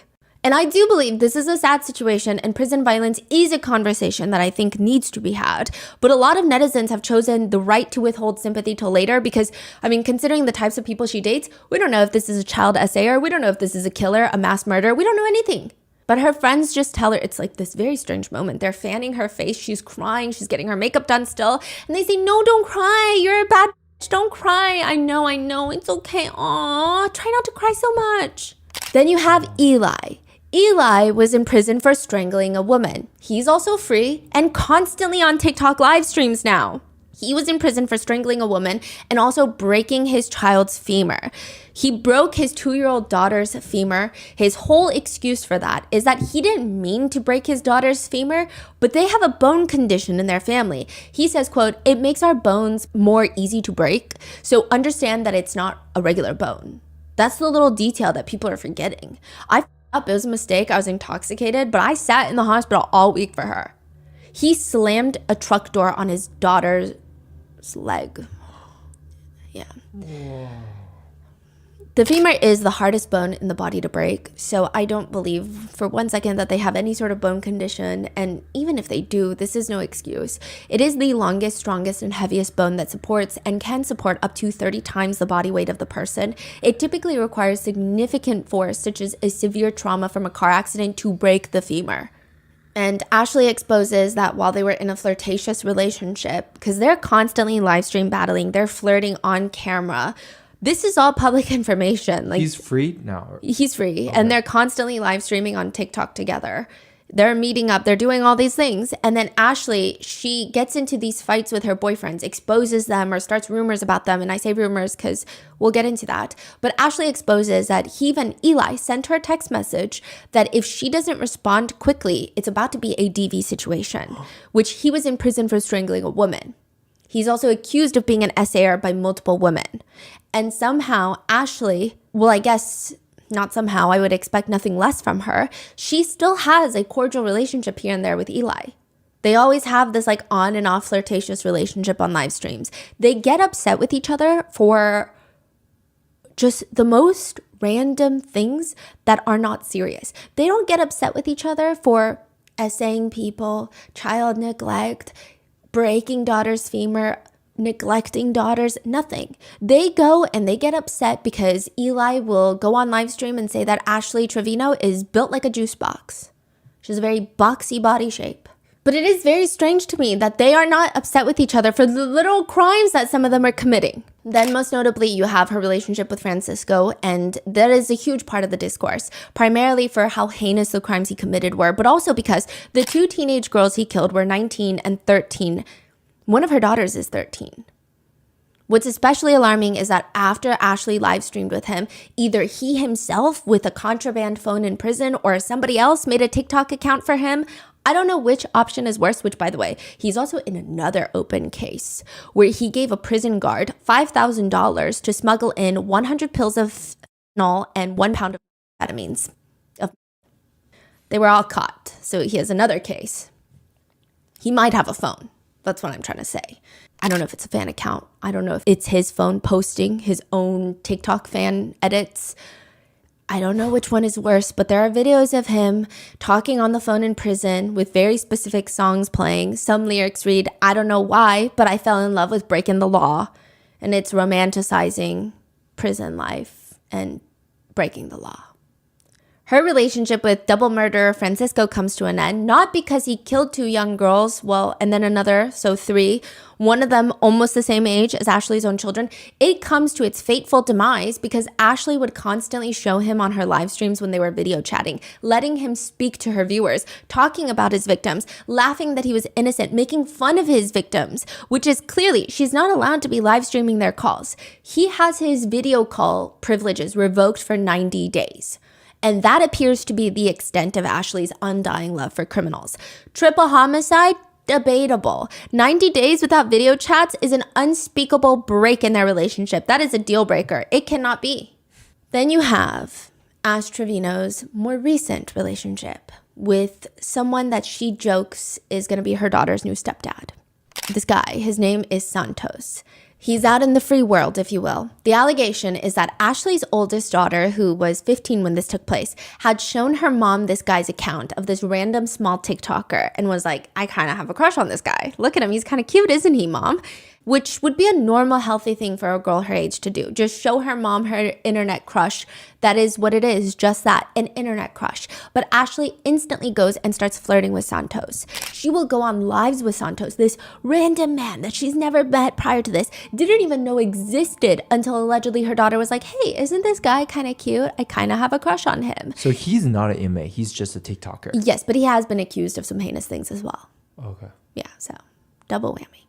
Just talking about how she's going to breastfeed Santos, telling him she's going to breastfeed him on live stream while she grabs her chest and is like jiggling her chest around. Her daughter walks into the room seeing this whole interaction and asks another person on the live stream, some random creator, Ashley is asking, are you jealous because Santos is going to have all of this? And she proceeds to get up and bend over. She tells Santos, you have to put body oil all over my body. Santos even asks Ashley's daughter, how do you feel that your mom stole your crush? To which her daughter claps back, Santos, how do you feel about being bald? Being bald? Yeah, he's balding. Oh. And Ashley just sits there. Why would you ask her that? Why would you ask her that?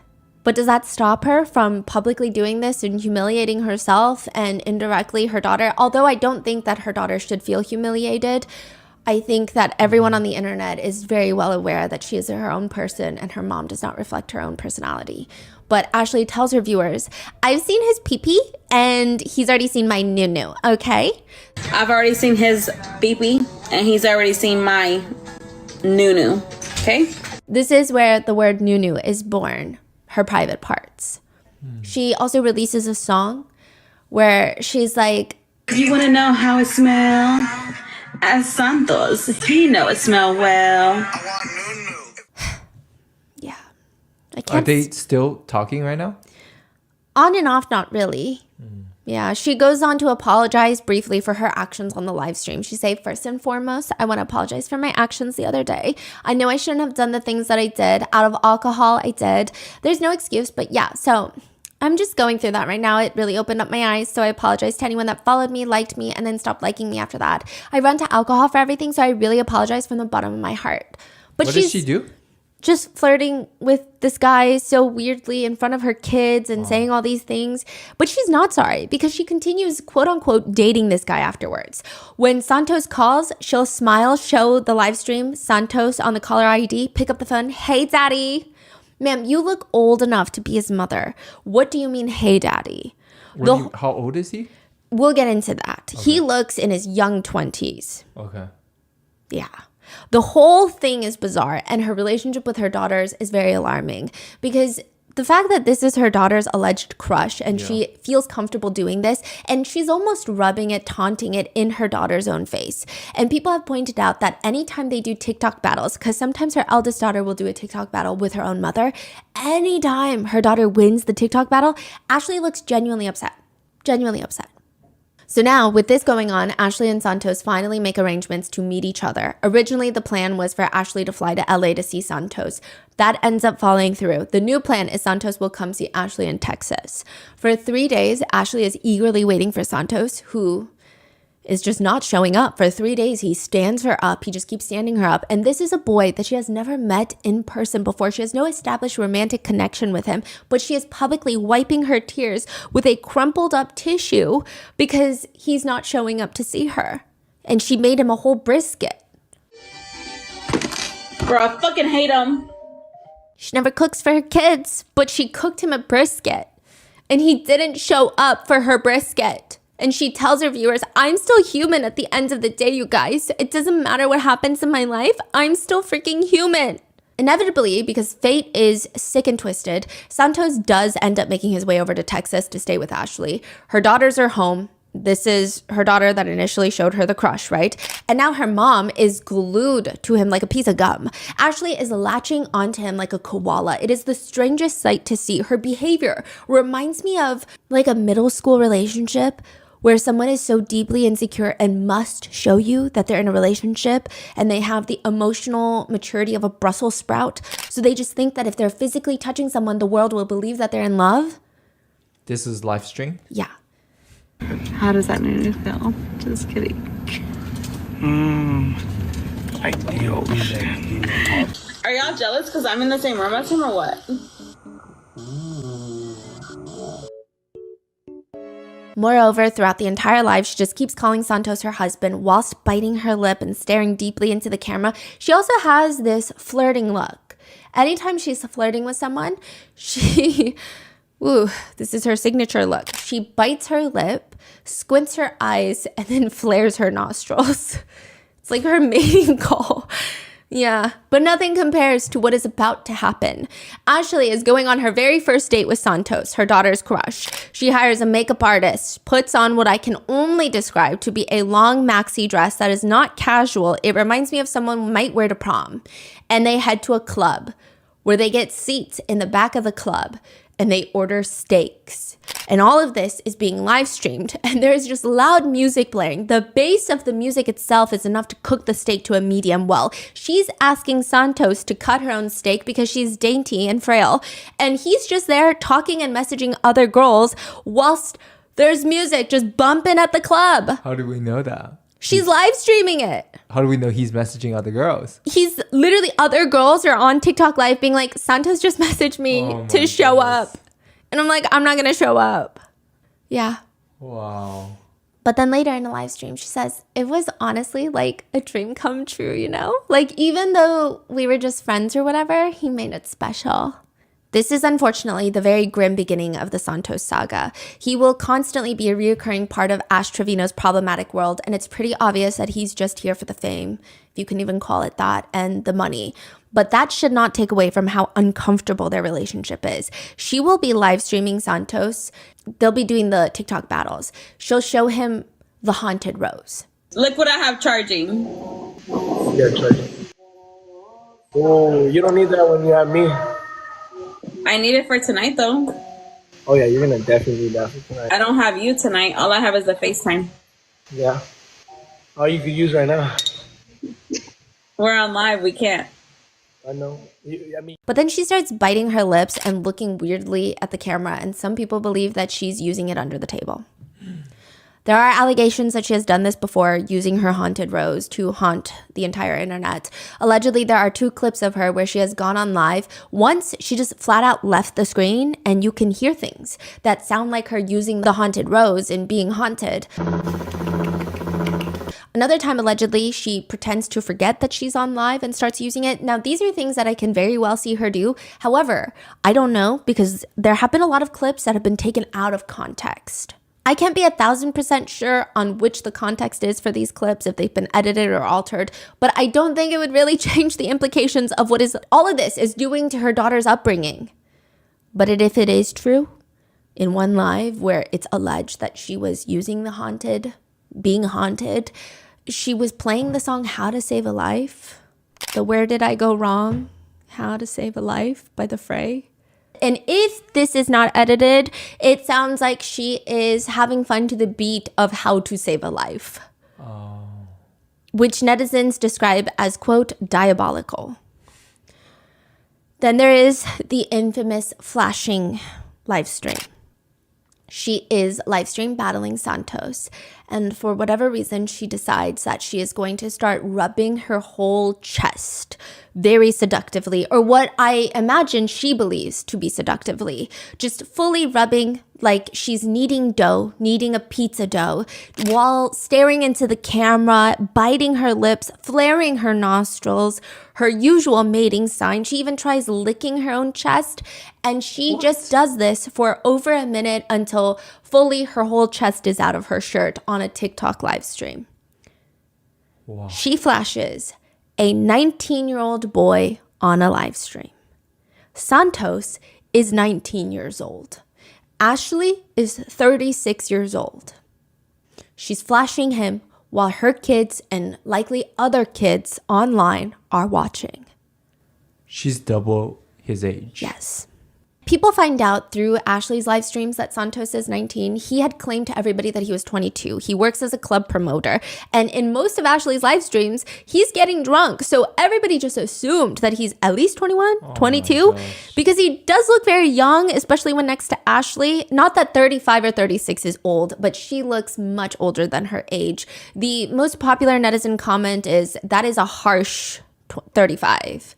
Saying she aged pretty hard.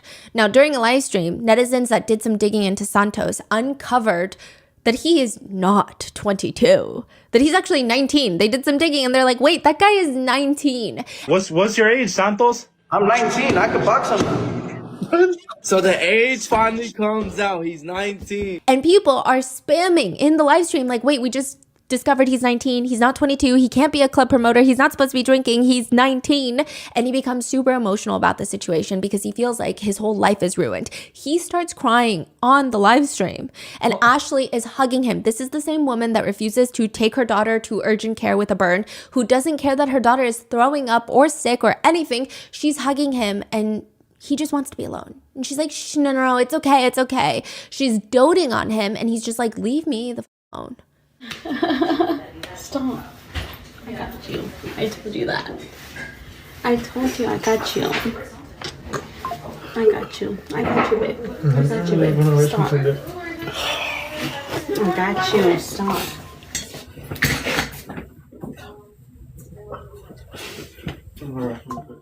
She says in a live stream, I don't even want to talk about it because right now I don't even have my kids. Y'all can hear it's quiet. You know, coming home and like seeing this empty house, it's sad. You know, it brings me back to when I didn't have them. They were not taken from me because I know there's going to be rumors circulating. No, my kids are not taken from me. But she says that with all the backlash of everybody finding out and she finding out, she says she didn't know Santos was 19. She is just in a bad place. And now everybody wants her kids taken away from her because Santos was provided alcohol because she assumed he was over 21. Mm-hmm. And all this drama is unfolding. And she's just very upset about it.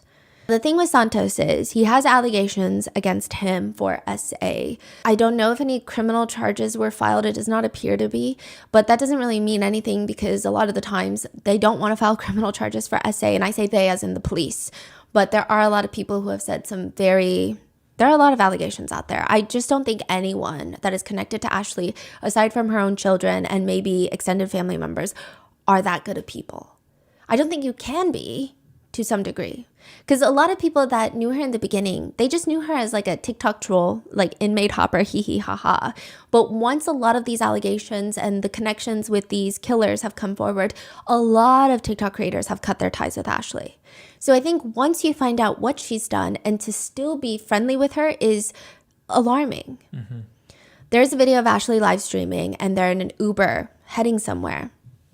She's in actually, it's not an Uber. Her security detail is driving. I don't know why she has security. It's very much Jen Soto vibes. She says she needs security because anytime she goes out in public, she's just hounded and just constantly recognized. So her security is driving and it's one of those 3-row SUVs. Security is in the very front and in the middle seat, you have Ashley and her 2 friends. And in the very last row behind Ashley, you have Santos and another girl who is also a TikTok streamer. While Ashley is live streaming, dancing to music, you see Santos in the back. And it looks like he's shoving the girl sitting next to him, shoving her head down in a way that would indicate that she is engaging in oral activities with him. She does not seem to be enjoying herself. I'm not accusing anyone of anything. I'm just trying to describe the video. It's not exactly certain what's happening there briefly. What? Some netizens thought that initially she was doing a line of drugs. But Santos, being the upstanding character that he is shoving her head down to make it appear like it's something that it's not. Regardless, Ashley notices and her whole energy shifts because she looks very upset when she starts putting 2 and 2 together. Again, a lot of netizens were freaking out because they didn't know what was taking place, but it's definitely not a great look. Netizens are very split on how to feel about this.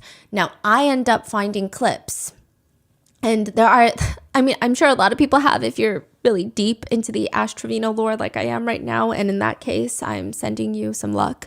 But I did find this one clip where it appears the girl in the back seat addresses the situation.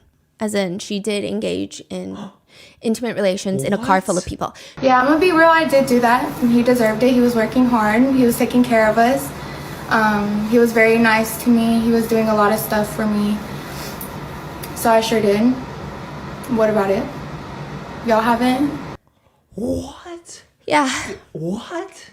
I looked at the camera after the fact. Honestly, I didn't even know she was like live. She basically blasted me. Yeah, she's doing it on purpose. So she blames Ashley for putting this on live stream, but she does claim that this did take place.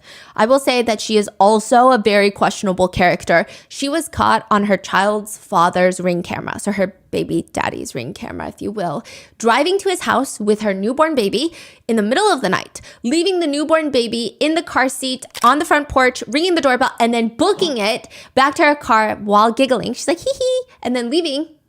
Like she's ding-dong ditching someone, but it's just abandoning her own child so that she can go party and do God knows what. He ends up posting that Ring footage. These are crazy. Yeah. Santos addresses the whole situation and he has a completely different story. He says nothing happened in the backseat. She was just reaching over for her phone and her mouth just happened to be open. Clearly he thinks it's funny. Ashley then goes on to have a huge falling out with Santos briefly, where she claims he essayed her. She says, I'm getting everything together. I'm getting videos. I'm getting everything. I got text messages, everything. She says, I got bruises on my arm right now. I got bruises right there. I'm not under his spell no more. I'm not going to play anymore. I do believe that Ash Trevino can be a terrible person and can be essayed. I don't think that those two things are mutually exclusive, but I do think that in this situation, it's very hard to take the allegations seriously because she'll go and hop on a live stream with Santos after she makes these allegations, and she's like, You said I essayed you? You said that about me. No, you said I essayed you. You said that about me. Did I essay you? Answer this. You said that about me, yes or no? You said that about me on your live. That's all you said. They continue to go back and forth before calming down and giggle-gaggling, because while Santos is arguing, he was in the midst of getting a tattoo, which Ashley jokes that he should get her name tattooed on him. And all is well in the morally bankrupt world that is Ash Trevino. Until 20 hours later, Ashley starts getting emotional on live because Santos had texted her that he can't do this anymore, that the situation has just spiraled out of control. In any event, this sends Ashley into a full-blown orbit, and she goes onto a trip with a bunch of other TikTokers. One of the attendees is a 20-year-old woman who brings along her little brother. Now, this little brother becomes quite a controversy with Ashley. This is never ending. Yeah, there's pictures of them on this trip. It's so weird. It's like Ashley is their chaperone. But she's walking around the mall, and it's the way that she tries to act like she fits in with a bunch of teenagers when she's 36 and looks, 46. No offense. And they're all young. They're TikTokers. all young. In one moment on the live, she keeps trying to kiss him on the side of the face, which is very alarming. And even his older sister, Brie, is telling her, like, don't do this. Like, don't kiss my little baby brother. Like, you're too old for him. And then there's other parts of the night where she says that she wants to wear a dress for easy access, indicating that she wants Brie's little brother to have easy access to her. That's the problem, right? Some rumors were going around that he was 16, which would be alarming, right? But he does go on live to further state that he's actually 18. I am inclined to believe that he's 18. It does appear that he's 18, but it's still crazy. Yeah. During the night, Ashley is live streaming alone with this guy. She's cuddling him. She's sitting right next to him. He's sitting there facing the camera looking incredibly uncomfortable, and she's just resting her head on his shoulder. It's just so much is happening. So with her talking about being interested in a 9-year-old when she was 15, her talking about being interested in Santos, who is 19, when she's 36, and then this situation, it's just starting to get weird. Even when she talks about her daughter, if she were to see an older man and lies about her age, she wouldn't call the police. All of this is starting to get very, very strange. I mean, she is, in my personal opinion, a predator, just like the ones that she's dated. So while all of this is going on, the netizens are reporting Ashley and her whole family to CPS, trying to get her children in a safe place away from Ashley. And she even admits it. Yes, I've had like 20 CPS cases. They dismissed them all. Because you know why? My kids are in good hands. My kids are taken care of. And she says, and the other day, I was laughing because whenever I was on live, well, before I went on live, I actually saw someone else on live. I'm not going to say who, but she was doing the same thing that I do. She was literally feeding her kids, and it's like what I do. And literally people in her comments were like, oh my God, she's such a good mom. You're such a good mom. You're like the best mom and this and that. And I'm like, bro, I do that same stuff with my kids. Y'all literally bash me. Oh, you're a bad mom. Oh, why are you doing this? Why are you doing it like this? Why are you doing it that way? Why are you feeding them like that? My kids were older than hers, and y'all are like praising this female. It's because y'all don't like me, but y'all like her, and that's what it is. That is what it is. In Ash Trevino's world, it is always the viewer's fault, all of this. In another live stream clip, she says, I don't even have my kids right now. So her kids are constantly wanting to stay with her parents, going to their grandparents' home. So they're either with their grandparents, it seems like they're there most of the time, and then Ashley will have them sometimes. And she says, I don't even have my kids right now, and it sucks, and it's because of y'all. I don't have my kids because of y'all. So yeah, they can come back anytime they want, but I just choose not to have them because of y'all. She also cries on live stream because one of her top gifters went over to her ex-best friend Heffa's live stream and donated money, and she's sobbing. She's genuinely sobbing. I'm sorry, guys. I had to end that live. She stole one of my biggest gifters, bro, and I don't think that's right. As a friend, you should never steal your friend's gifters. Not when her kid needs to go to the hospital or is throwing up or has a burn. She's crying. She's crying more than when she cried about her late husband, her ex-husband dying. Who are these donors? Like, who's donating? Who's her top donor? A lot of people have questions about that. Who are these people? We don't know. And I feel like there are a lot of causes out there that they could be donating to that don't include Ashley Trevino. Yeah, she's crying that her top gifter, she says, my friend Heffa, because she's the one that got the money. She has money. Her husband has a trucking company. I have nothing but this. If I don't make money on TikTok, I make nothing for my kids and they can't eat.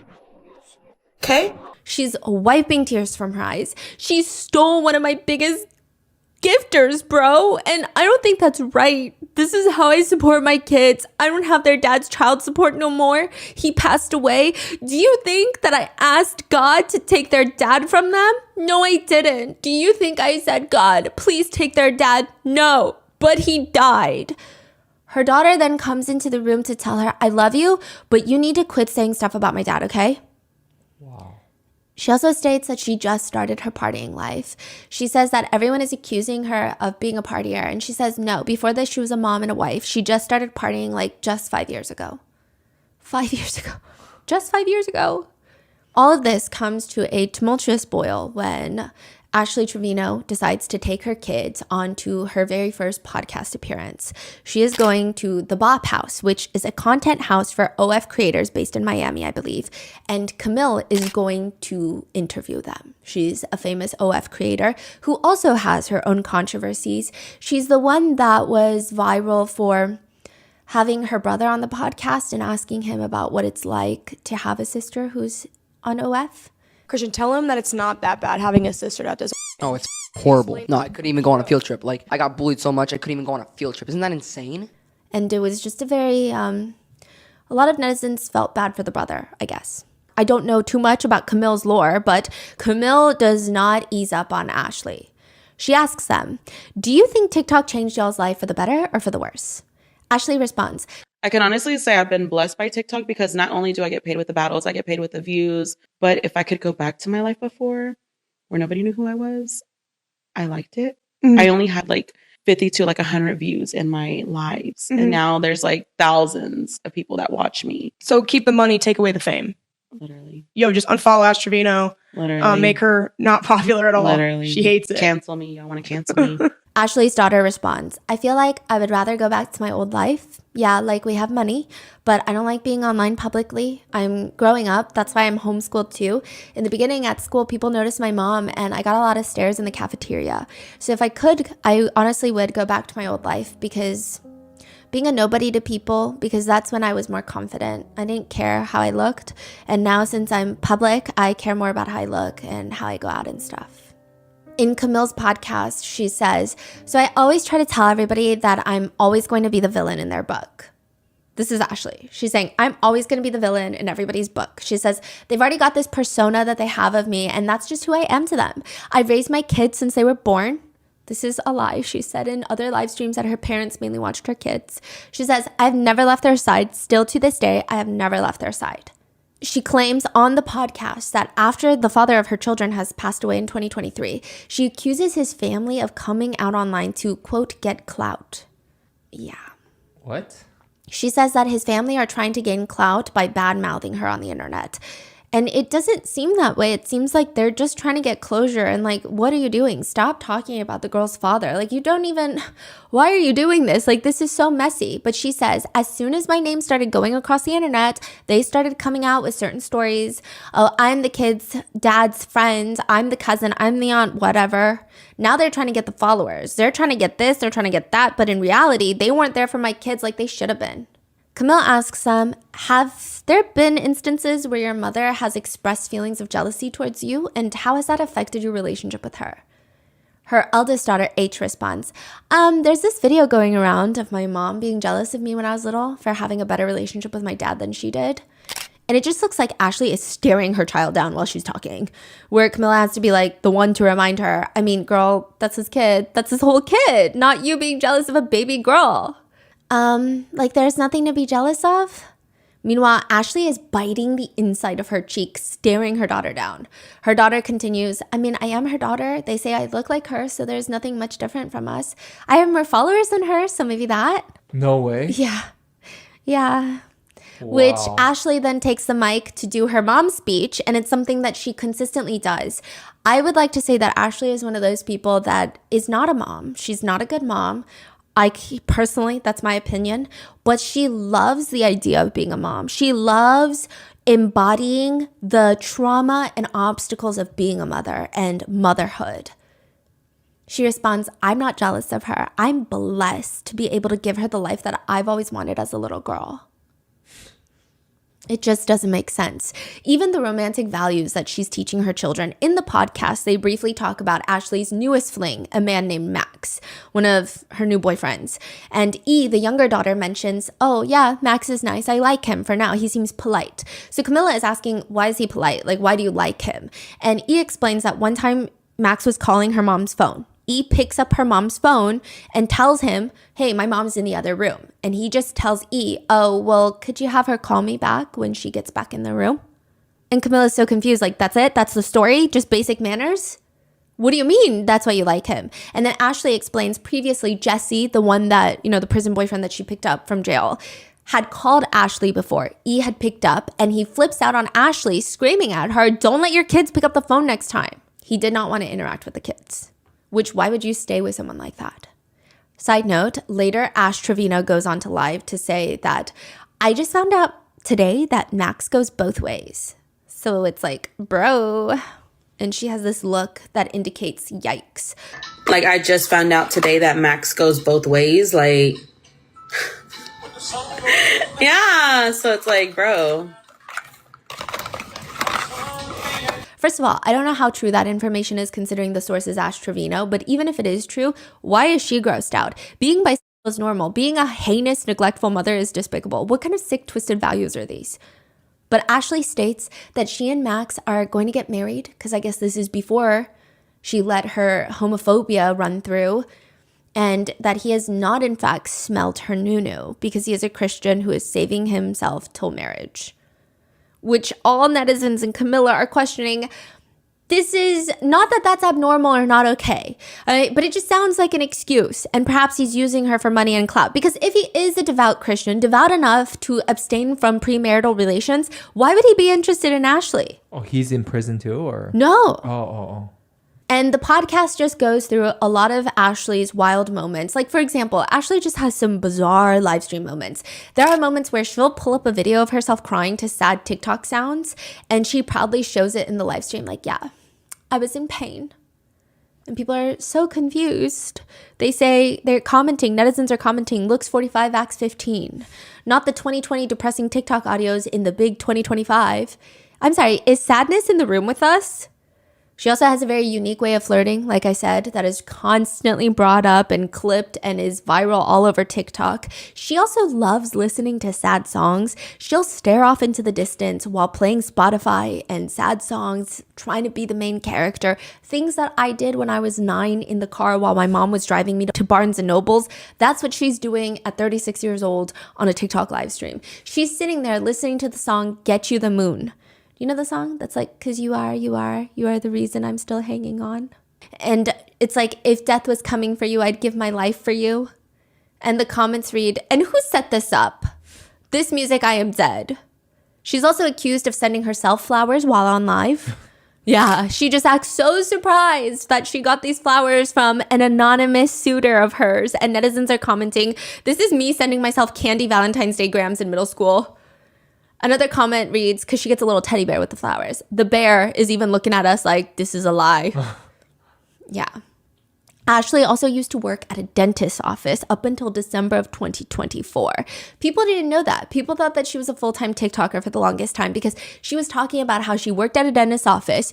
The practice was sold to new management that was going to come in, and some of the new managers were Indian American. He gave us an option to stay with the new owners or leave. And I chose to leave because they were Indians. And I'm not working under no Indians. I'm sorry, I'm just not. Yeah, she's racist. She literally, on one live stream, she was teaching her daughter slurs for all the races and ethnicities. It was really bad. Yeah. Wow, you can't really find one good thing about this person. No. But it's not true. She did not quit. Not that it makes her statement less racist, more acceptable, less deplorable, nothing. She actually continued working at the dentist's office until December of 2024. She was fired because netizens pulled clips of her doing, I don't know, any one of her heinous things and sent it to her bosses. She was let go. There are allegations that she has bed bugs. She's in bed live streaming one day and a bug just crawls around her on the pillow, inside the pillowcase. Now, it's unclear if it's a roach or a bed bug, but it is clear that Ashley notices and she tries to get up. She acts super nonchalant about it instead of freaking out or even addressing it. Later, she's asked if she has bed bugs, and she says on the podcast, no, it was like a beetle or something. Again, what these people need to realize is I do live in a duplex. I have neighbors. So with that, whatever they have, it does transfer over. But I don't have like roaches or anything. No. She's asked, could there be potential bed bugs? No, I haven't found any. That was a beetle. But of course, people take one little thing, let it be a flea on your leg, and they're going to say it's something else. And again, that's why I'm moving. Because my landlord, I feel like for what I pay for there, I can literally find a place, a house somewhere. I want a 4-bedroom and 2.5 bath. I already have my mindset on what I want. Netizens disagree. They argue it does not look like a beetle, not even remotely, and it's just odd that instead of screaming or freaking out, because if you have the occasional bug, you start screaming and freaking out, but the fact that she just hides the bug from the camera and tries to play it off is very strange. In the interview with Camilla, as a joke, asks her if she's ever had a fake bag because there were rumors that her LV bags were fake. Ashley seems genuinely irked and she says, They literally think my Louis are fake. I can pull up the receipt right now if you want to see it. I can log into my Louis account right now. Oh, she got an account. I got a YSL account, Okay, Gucci, period. and Louis. She also talks about how at their age, she, Ashley, did not have a Gucci bag like her daughters. So she bought them a Gucci bag for hitting, I believe, 1 million subscribers or 1 million followers. You know what? I might have not had a Gucci bag, but I had their dad, okay? I think she's trying to say she didn't need a Gucci bag because she was in love and in a happy relationship.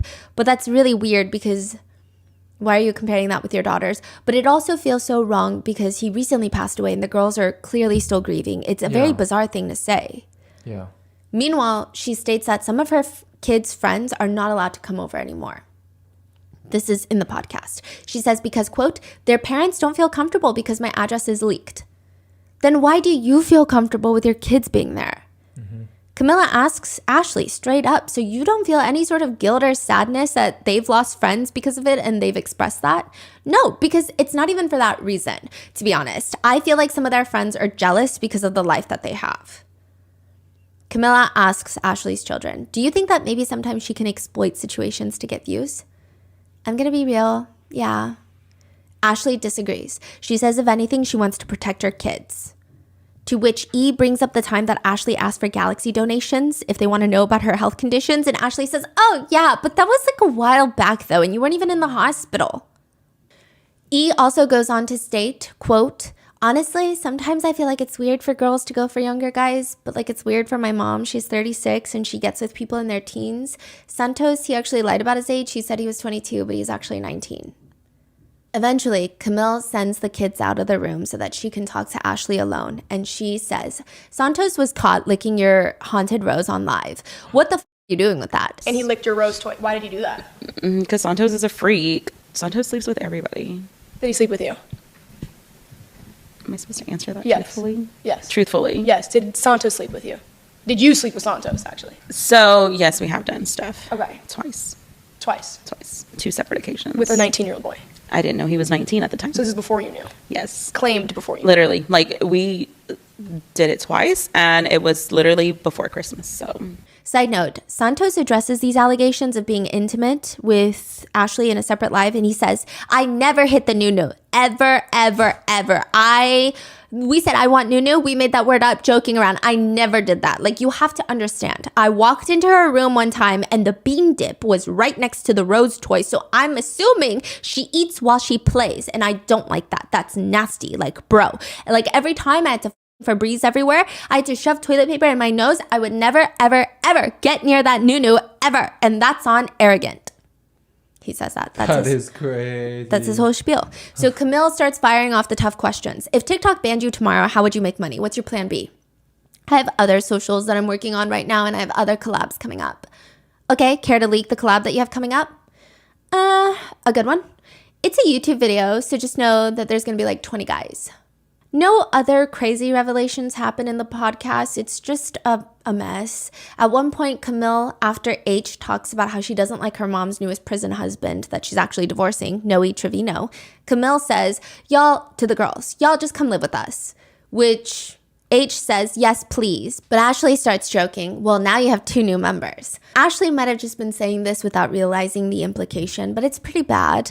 Camille is part of the Bop House, which, like I said, is a group of OF models that live in a house together to film content, 18 plus content.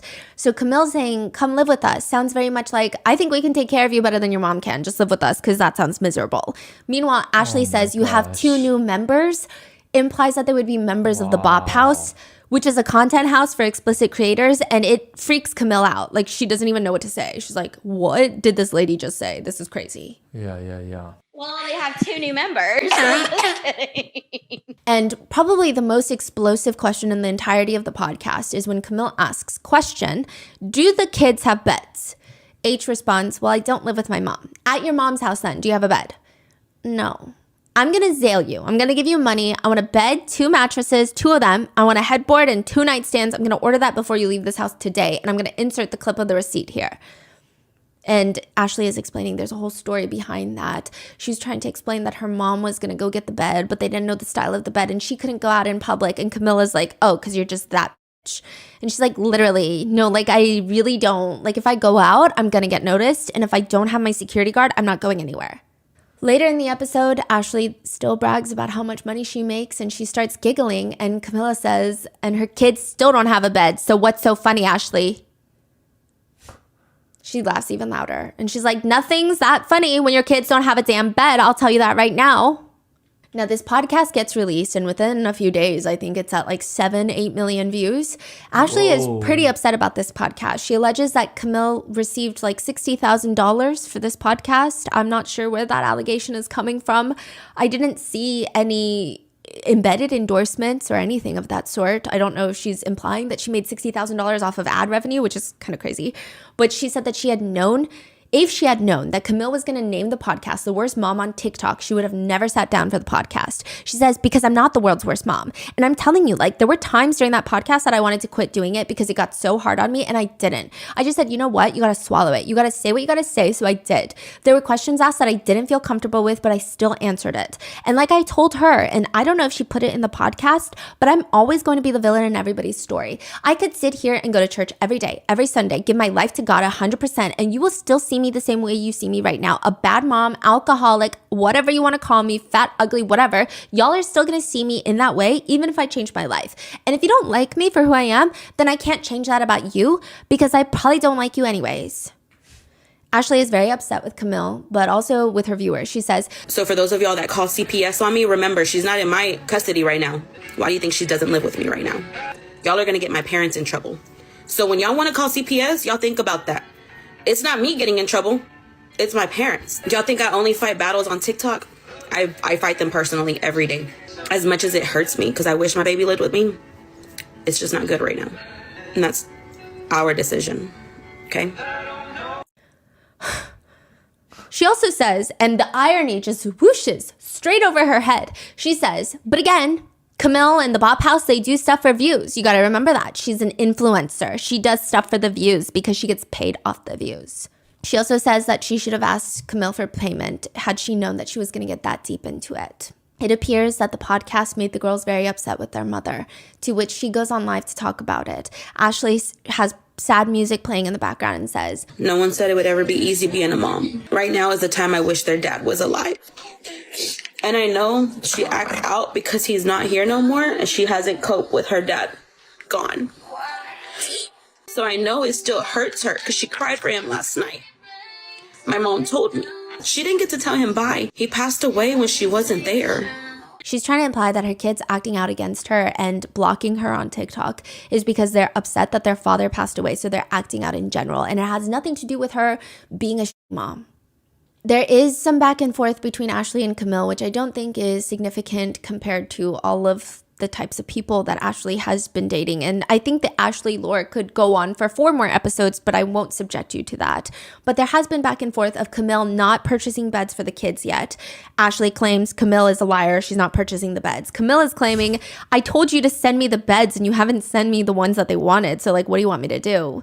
Camille also states that Ashley requested to stay a night longer and charged over $1,000 at the Ritz-Carlton to Camille's credit card.